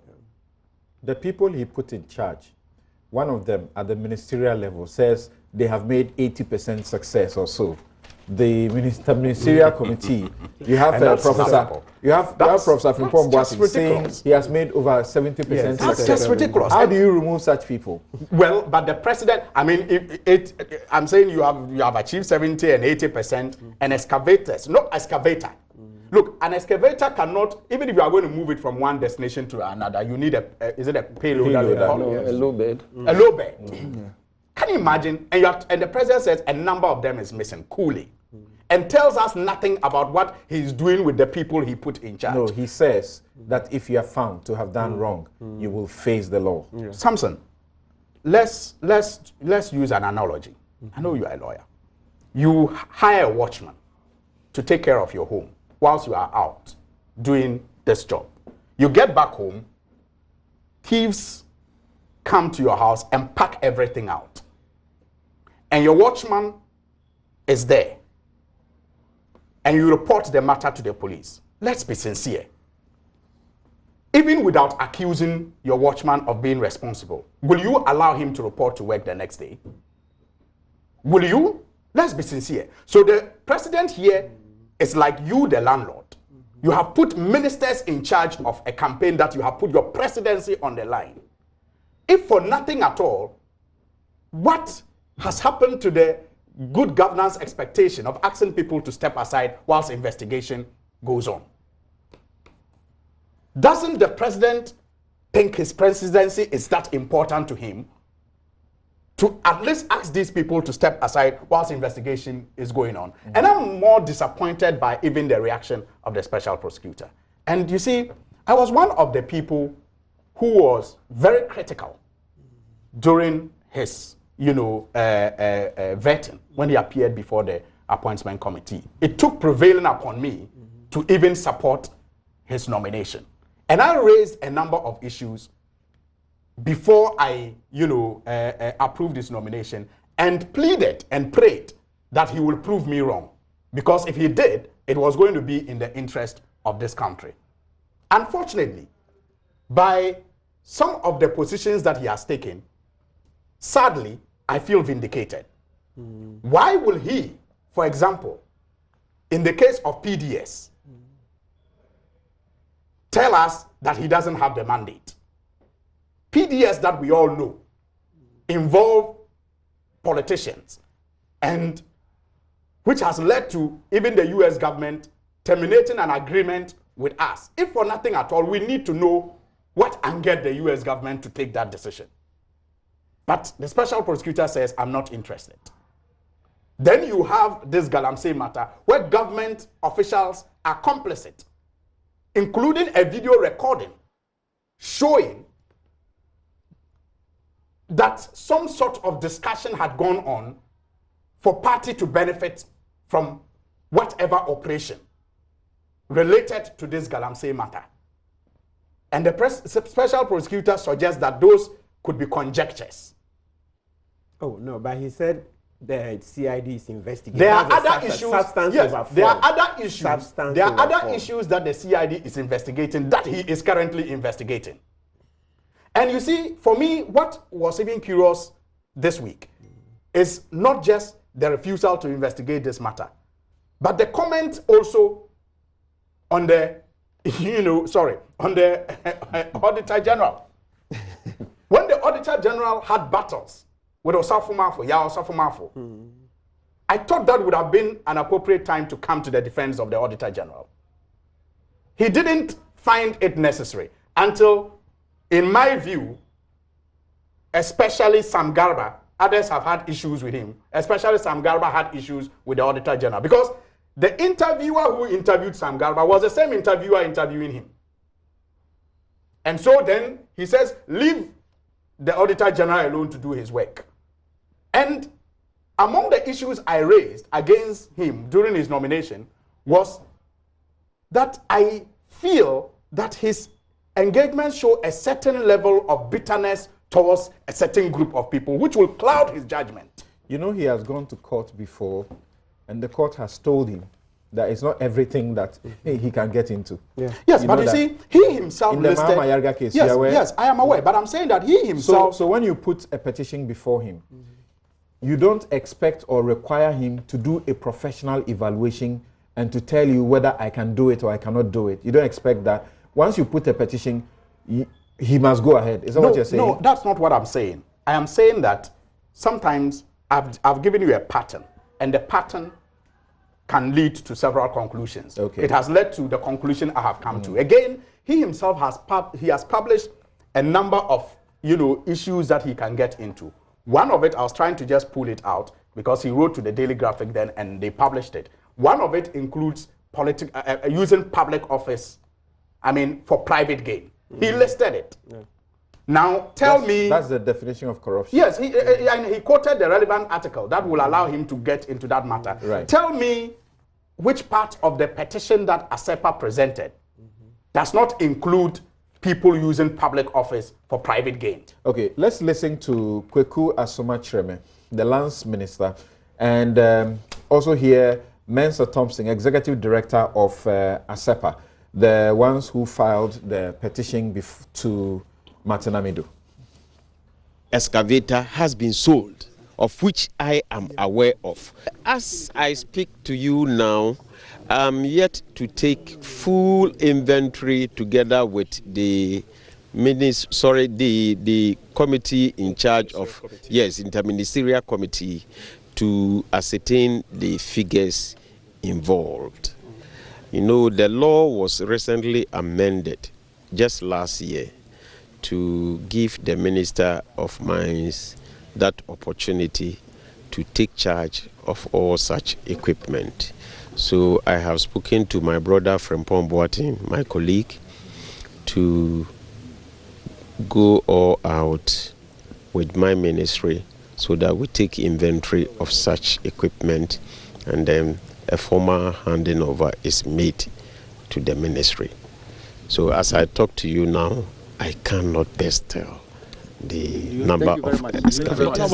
Forgive my ignorance, but I want to find out how much has been spent so far in the fight against illegal mining. Unless I look at my record, I cannot tell. It comes as part of budget per year.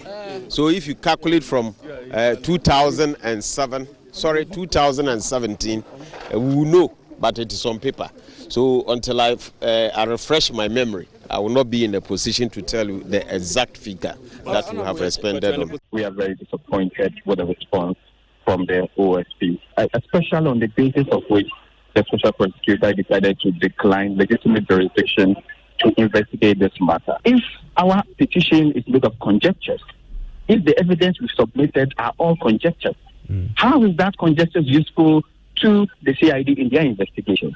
So clearly, you see that there is a deliberate attempt by the Special Prosecutor not to look into this particular matter. We are going to meet with our lawyers tomorrow to further discuss the matter, and then we'll come up with our next line of action.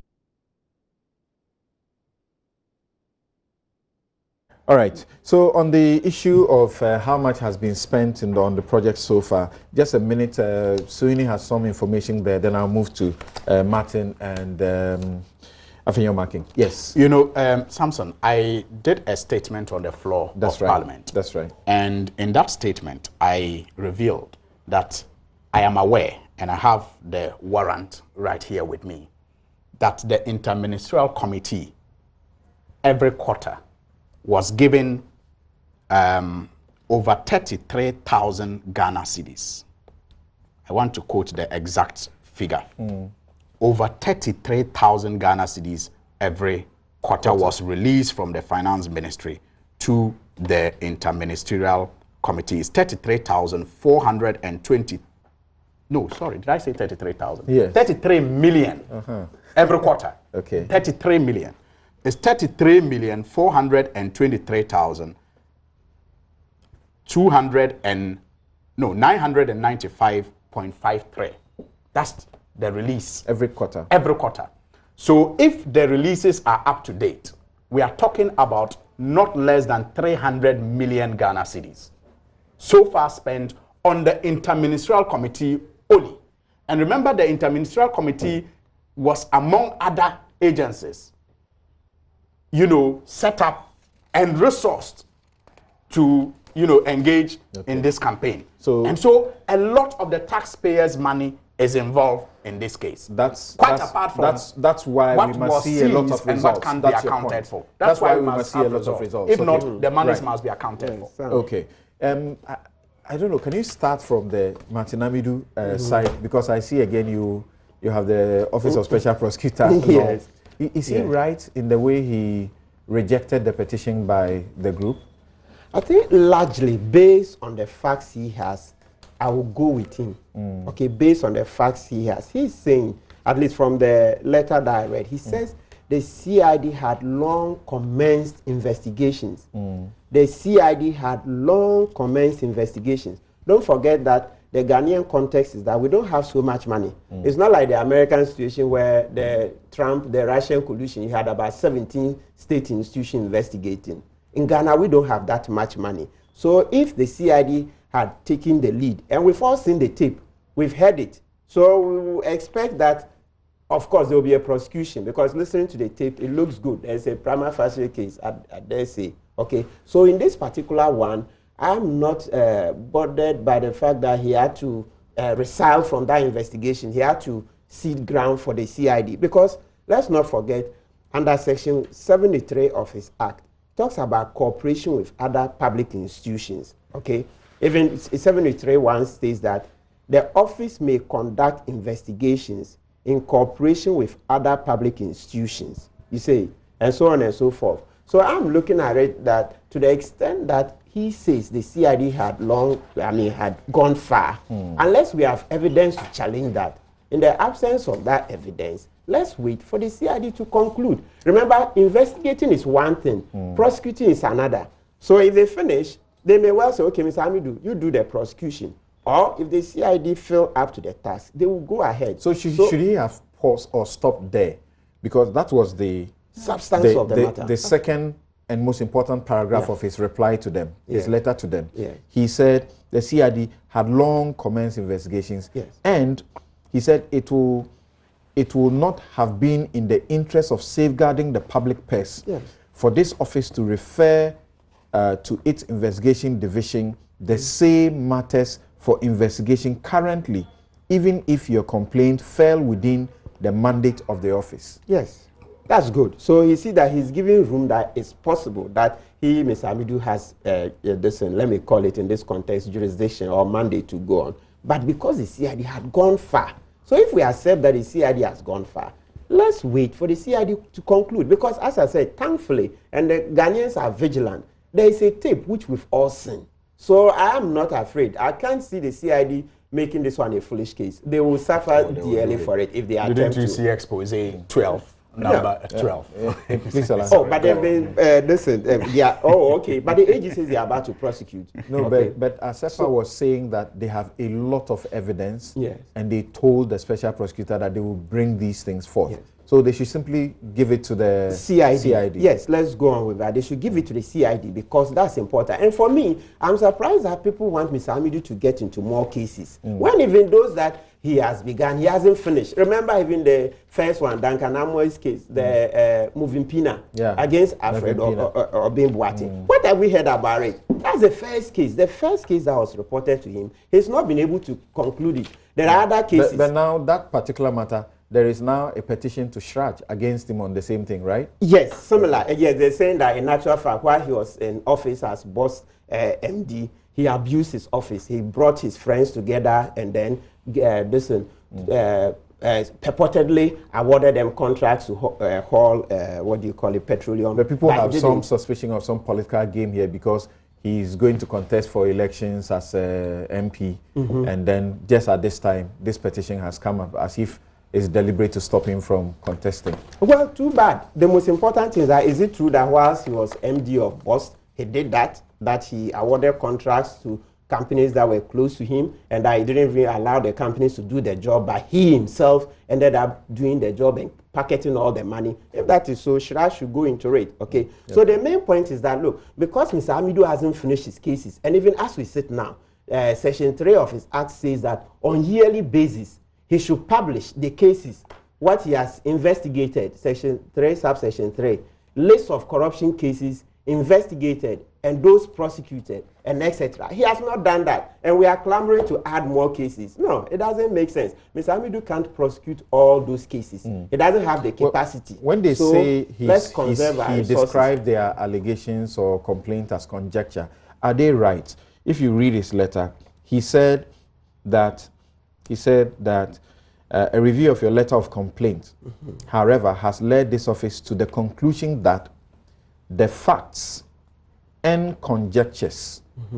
Does that mean he said they are dealing with conjectures? He said the facts and conjectures upon which you underpin your complaint do not raise any issues of corruption and corruption-related offenses as narrowly defined under Section 79 of the Office of Special Prosecution Act to warrant any investigation by this office. In view of that, he was sending it to the CID, even though he knew that they were seized with it. Yes, Mr. Hamidu shouldn't have written that. You see, so we come back to the point that, you see, we need somebody stronger than him to rein him in. That's why I've stated elsewhere that I don't think Mrs. Is it Linda Ofori-Kwafu, the chairperson of the special, she hasn't, I don't think she's, what do you call it, made her mark in life as much as Mr. Hamidu to be board chair.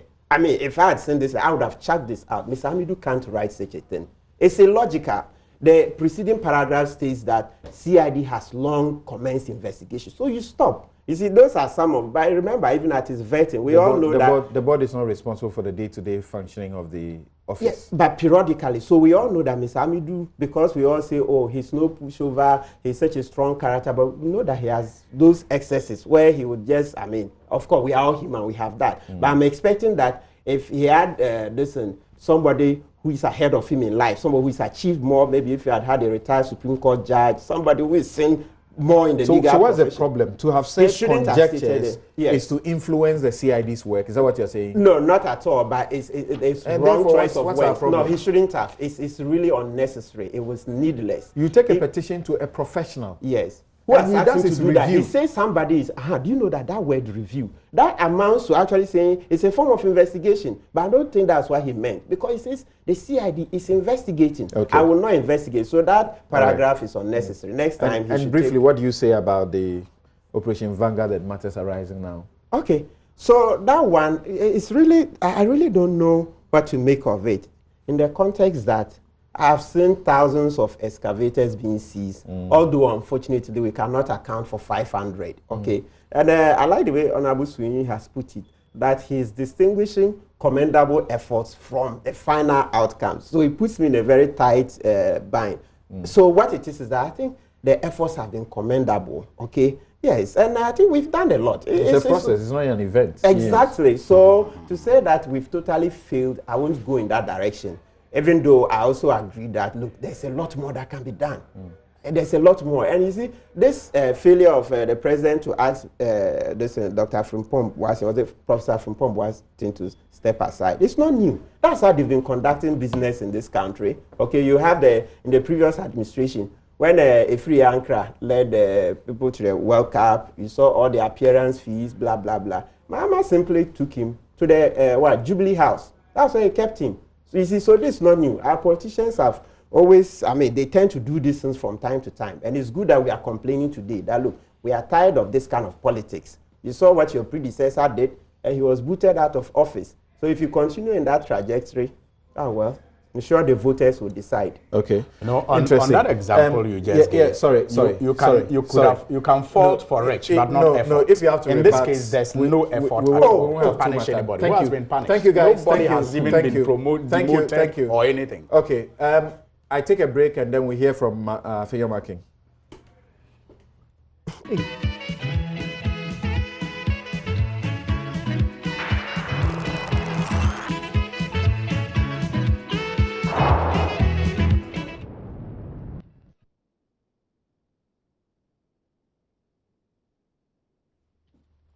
You're welcome back. This is Newsfile, it's your most authoritative news analysis platform. Now let's hear from the Futu MP.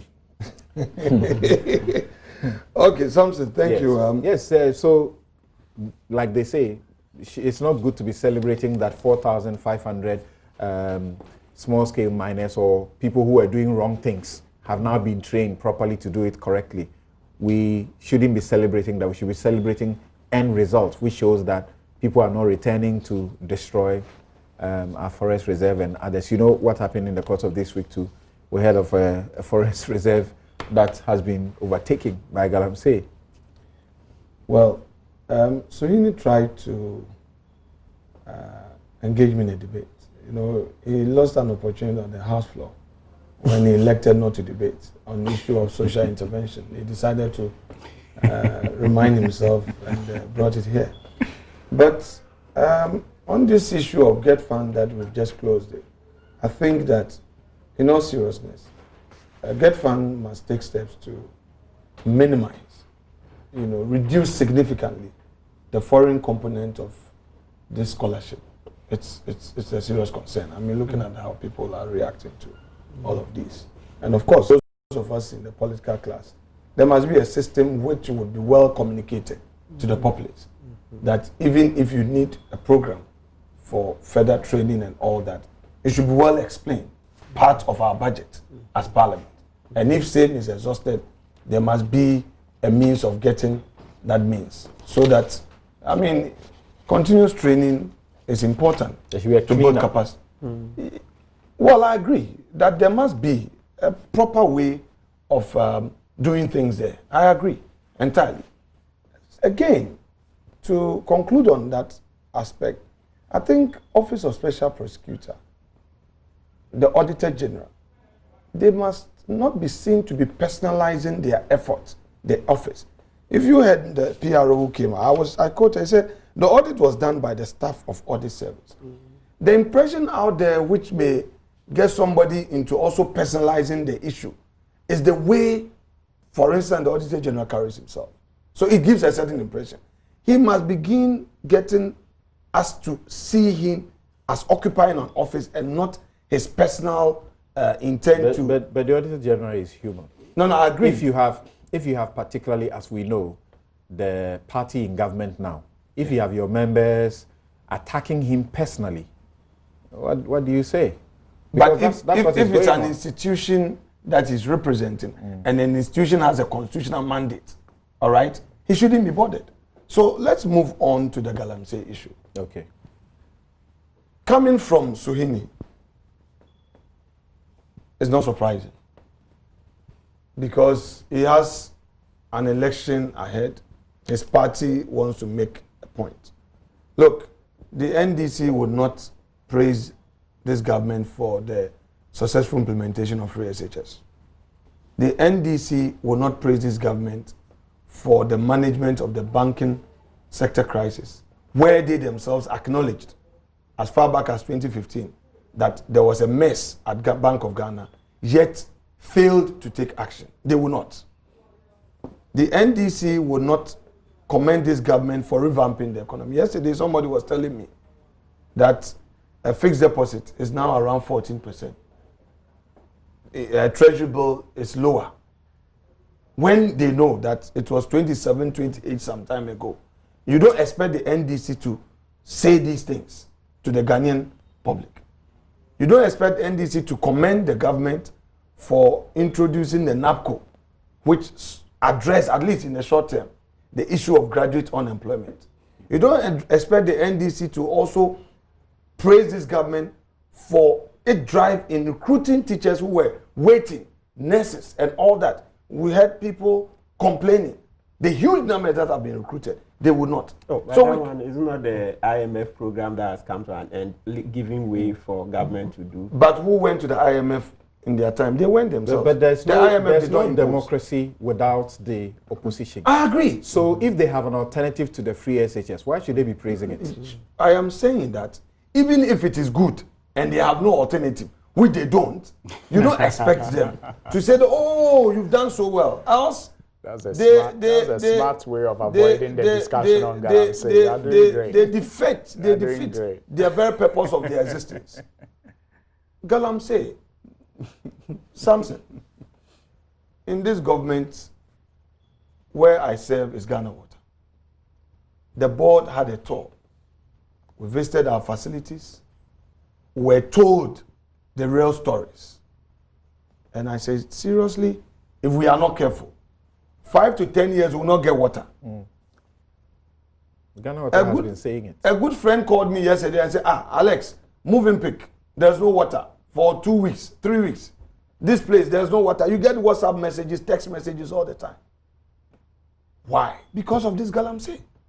So to me, Galamsey is an issue that we should not politicize it. And say that, oh, the government has failed. We told you so. You didn't do anything. Or this or that. But when the problems come, we should all face it and resolve and move on and ensure that we do away with illegal mining or any form of mining activity that would destroy our water bodies. Because you go in there, they tell you where the Boise told us, you saw it, the water, the color, and the amount of alum, the chemicals, all our revenues are going into chemicals for water treatment. And even so, there are still challenges.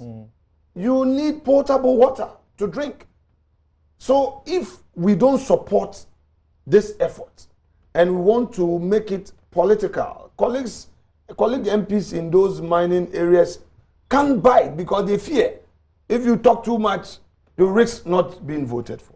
If you talk too much about Galamsey, people are threatening them. All right? And let us also concede that some of the very people who were to help the president, desire to resolve this, have failed Mr. President. Look, maybe not on this platform, on Adum. Way back 2017, some of my people came and they said, they were doing Galamsey. They came back home and they want to go back because they've been told that some of the soldiers, if you make contribution for them, then they allow you and then they'll give you a signal that today we are coming, so don't go. They came to me for money that, Chief, we want to go back. I said, so how do you make, I said this thing. So we started talking about some of these challenges, but it is not the president who will get in there. The policy is there. We, the individuals who are supposed to enforce. When the problems come, the reporter, the media coalition, when they talk about it, steps will be taken to address. We can't have 100% perfect system. So like you say, if the MP will not talk about it because he will lose his position, the DCE is most unlikely to talk about it because he interfaces with them every day. But don't forget. But the president has put his presidency on the line. So the president must be able to whip these people to talk his talk. I agree with you. To put the future and the good of the environment above they being voted as that is MPs why or DCs. Samson, 100% correct. That is why he's leading the charge. And I'm sure that all those who have that fear gradually are getting on board. And that is why I was so happy when the government introduced a training program, the alternative livelihood program that was introduced, that at least emboldened the MPs. A colleague made a statement on the House floor recently, how that has helped. Many of our youth have been trained. I saw a policy paper on that where people were given the alternative livelihood training. Okay, engage in this other thing, get funds for it, and all that. It has happened. That, my friend Suini will not talk about it. But he would want to focus on excavators. He would want to send his party people to go to a Galamsey site to hold a press conference. To score a political point. Meanwhile, on this platform, when you challenging on the success story, that look, you're saying that the situation has worsened, tell us your source. You gave a reliable source that look, from the report, the situation has improved. He says, oh, it has worsened. From which source he couldn't disclose. And he hasn't disclosed. And I'm sure he wouldn't disclose. Because we don't know that source. He made a political statement. I come to office of the special prosecutor. You see, when it comes to crime, people who enforce our laws, until it gets to somebody's door, the person will not be talking about the law.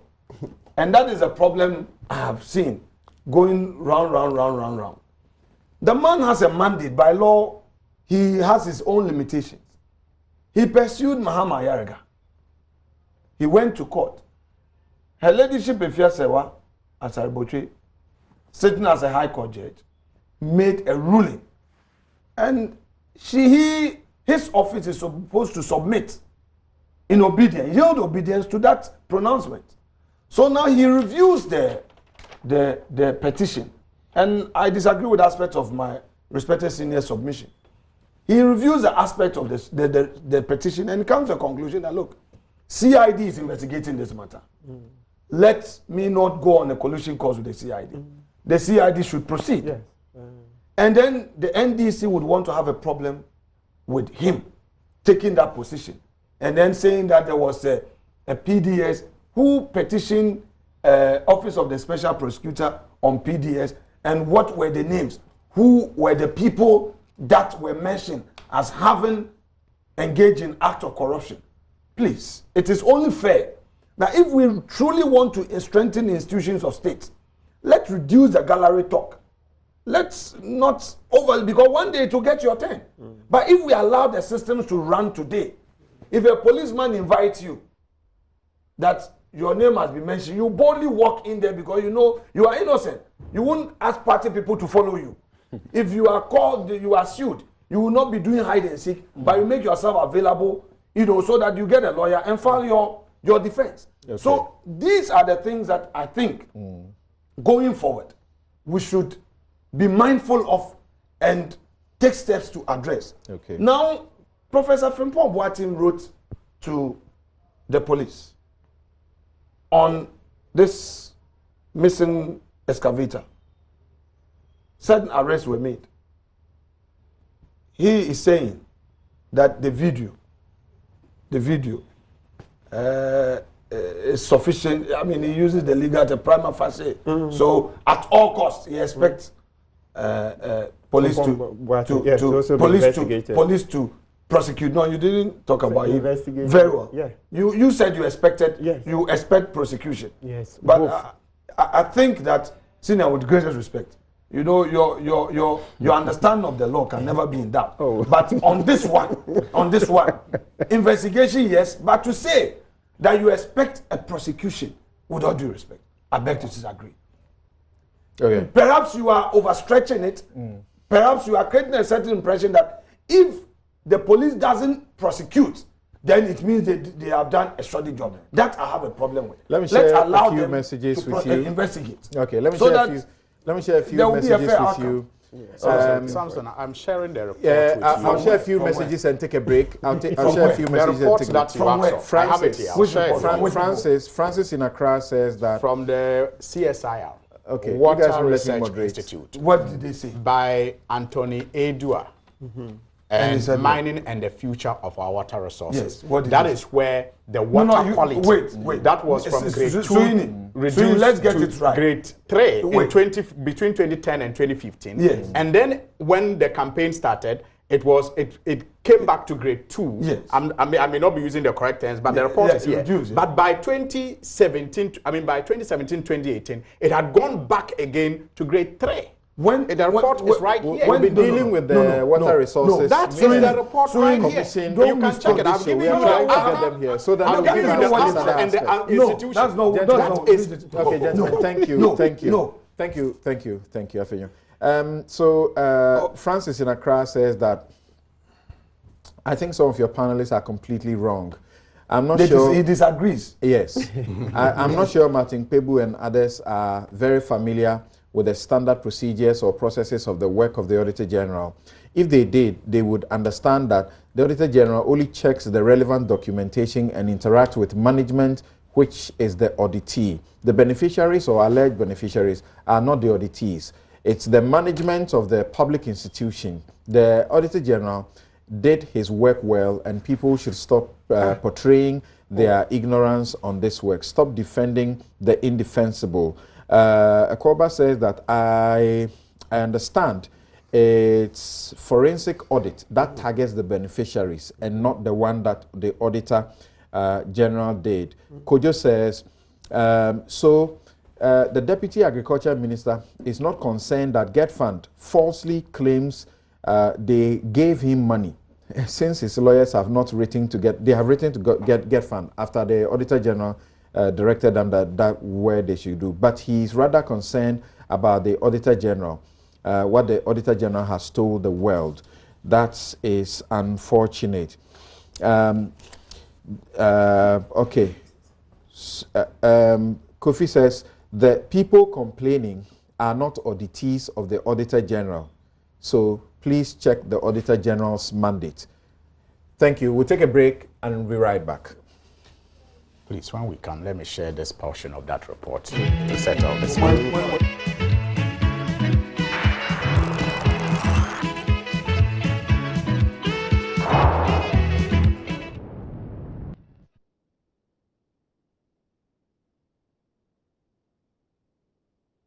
You're welcome back. This is Newsfile. It's your most authoritative news analysis platform. Let me read one message from YK Ansayebua. He says, listening to all the politicians on Newsfile today and in the past, they all wear the same unpatriotic mindset to defend their political parties at all costs. And it is annoying to listen to them play this game over and again. It's difficult to make a Ghanaian politician understand to say the right thing and to do the right thing for Ghana first, when their salary depends on them not to do just that. He says that's the shameful truth. If we keep NPP and NDC doing this to our country, our children are the ones who will come and suffer and deal with the remnants. Okay, that's a heavy one. Right. So Samson, yes, before yes, we went yes. on the break, right. You have shown us proof of your source, exactly, of what you were about to say. Exactly. Yes, Thank you. But my point also was that there's a latest by the Water Resources Commission, which shows that there's been a lot of improvement. Which I have not seen, right. And so I will not contest. Okay. But what I have seen right. Shows that, I mean, after the research, the water quality had gone bad. In fact, I said class, group. The term used in the research is class 2 and class 3. Right. But you see, he makes the point about us not politicizing this matter. And I always wonder what we mean by politicization when we are holding our government to higher standards of delivery. How is that politicizing a matter? You mean partisanship? You're trying to take advantage? No. The point is, our government is engaged in something that will benefit all of us. And if I expose the weaknesses in what the government is engaged in and suggest ways that those weaknesses can be strengthened to our collective benefit, how is that politicization? So the point that has to be made is that for some people, you know, it is okay to criticize, you know, I mean, it is okay not to criticize them when they are in government because they know too well. I think it is called something about the expert. You know, the expect, it's assumed that some people are so good at governance that when they are in charge, you don't even criticize some of the things they do, because when you do, it amounts to politicization. Okay, so we won't be able to proceed to the speaker's comments and the rest of them. I'd love to. But Ms. Ama, I think we should just finish up on this because we have just a few minutes to go. So what's the way forward? And I see you have made some notes. Eja Adam says that this Galamsey menace has now attained the height of pure terrorism and existential threat to national security. Can't it be tackled with legitimate military police firepower, even if those involved are government appointees?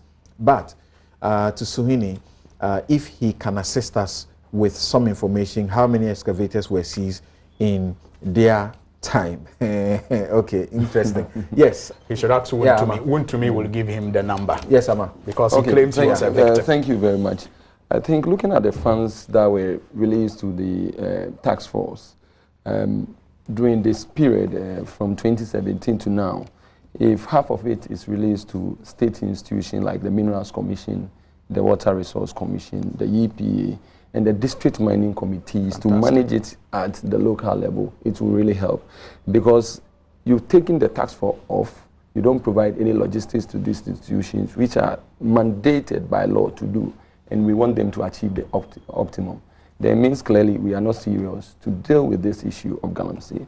The next issue is some politicians who are involved, because you look at the time the whole operations was going on, there are areas which are forest reserve that has been declared a no-go zone, where you have people being protected to perpetrate these illegalities. This shows clearly that they are being supported by people, some people in authority. So the government should also look at that, the political interference.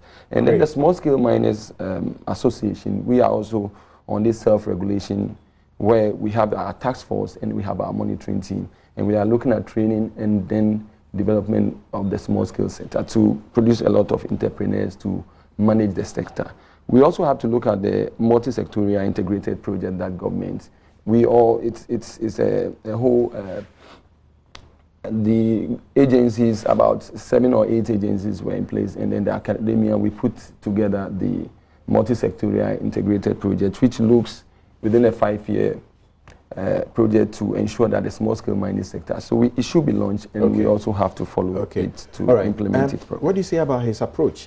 The quantum of money you talk about, he says, if you give it to the already established institutions in this area, they will do a good job. And by my understanding, so far, what is going on is that it's a phased, operation. So as they phase out each operation, now they are withdrawing the soldiers from the operation, and they are increasing the number of the police. That's what we understand. And then there will be a setup of a quick reaction force of especially trained soldiers who will move in if need be. And then there will be the final stage, if you like, which will be assessment of the work, on Galamsey so far. I made the point earlier that we cannot be doing the same things and expect different results. And I've already reiterated the fact that all that we seem to be doing, even in this enhanced campaign that the president has put his line on the line for, are things that we have done in the past that have given us the results that we are all not too happy with. So I couldn't have agreed more with his suggestion that perhaps we should use a different approach, where if 300 million Ghana cedis is available, we use it to resource the institutions of state that are mandated to, ensure that they streamline the operations in that sector. Thank you very much. Yes, Martin. Wow. So basically, I should just say that the president should take into consideration all the views we've expressed here. It's very clear that we expect more. Okay, to whom much is given, much is expected. That's it. Okay, yeah, Mr. Afeomakin, what will you say? But this show always is brought to you by MTN Everywhere You Go. Bank of Africa Strong is a group and close as a partner. Amen Scientific, God is the healer. Duraplus, where Duraplus goes, water flows. COAFS, your immune booster. We lead, we build homes for you. 1xBet, that's fast pay, yes. Water is life. So much is expected of Ghana water.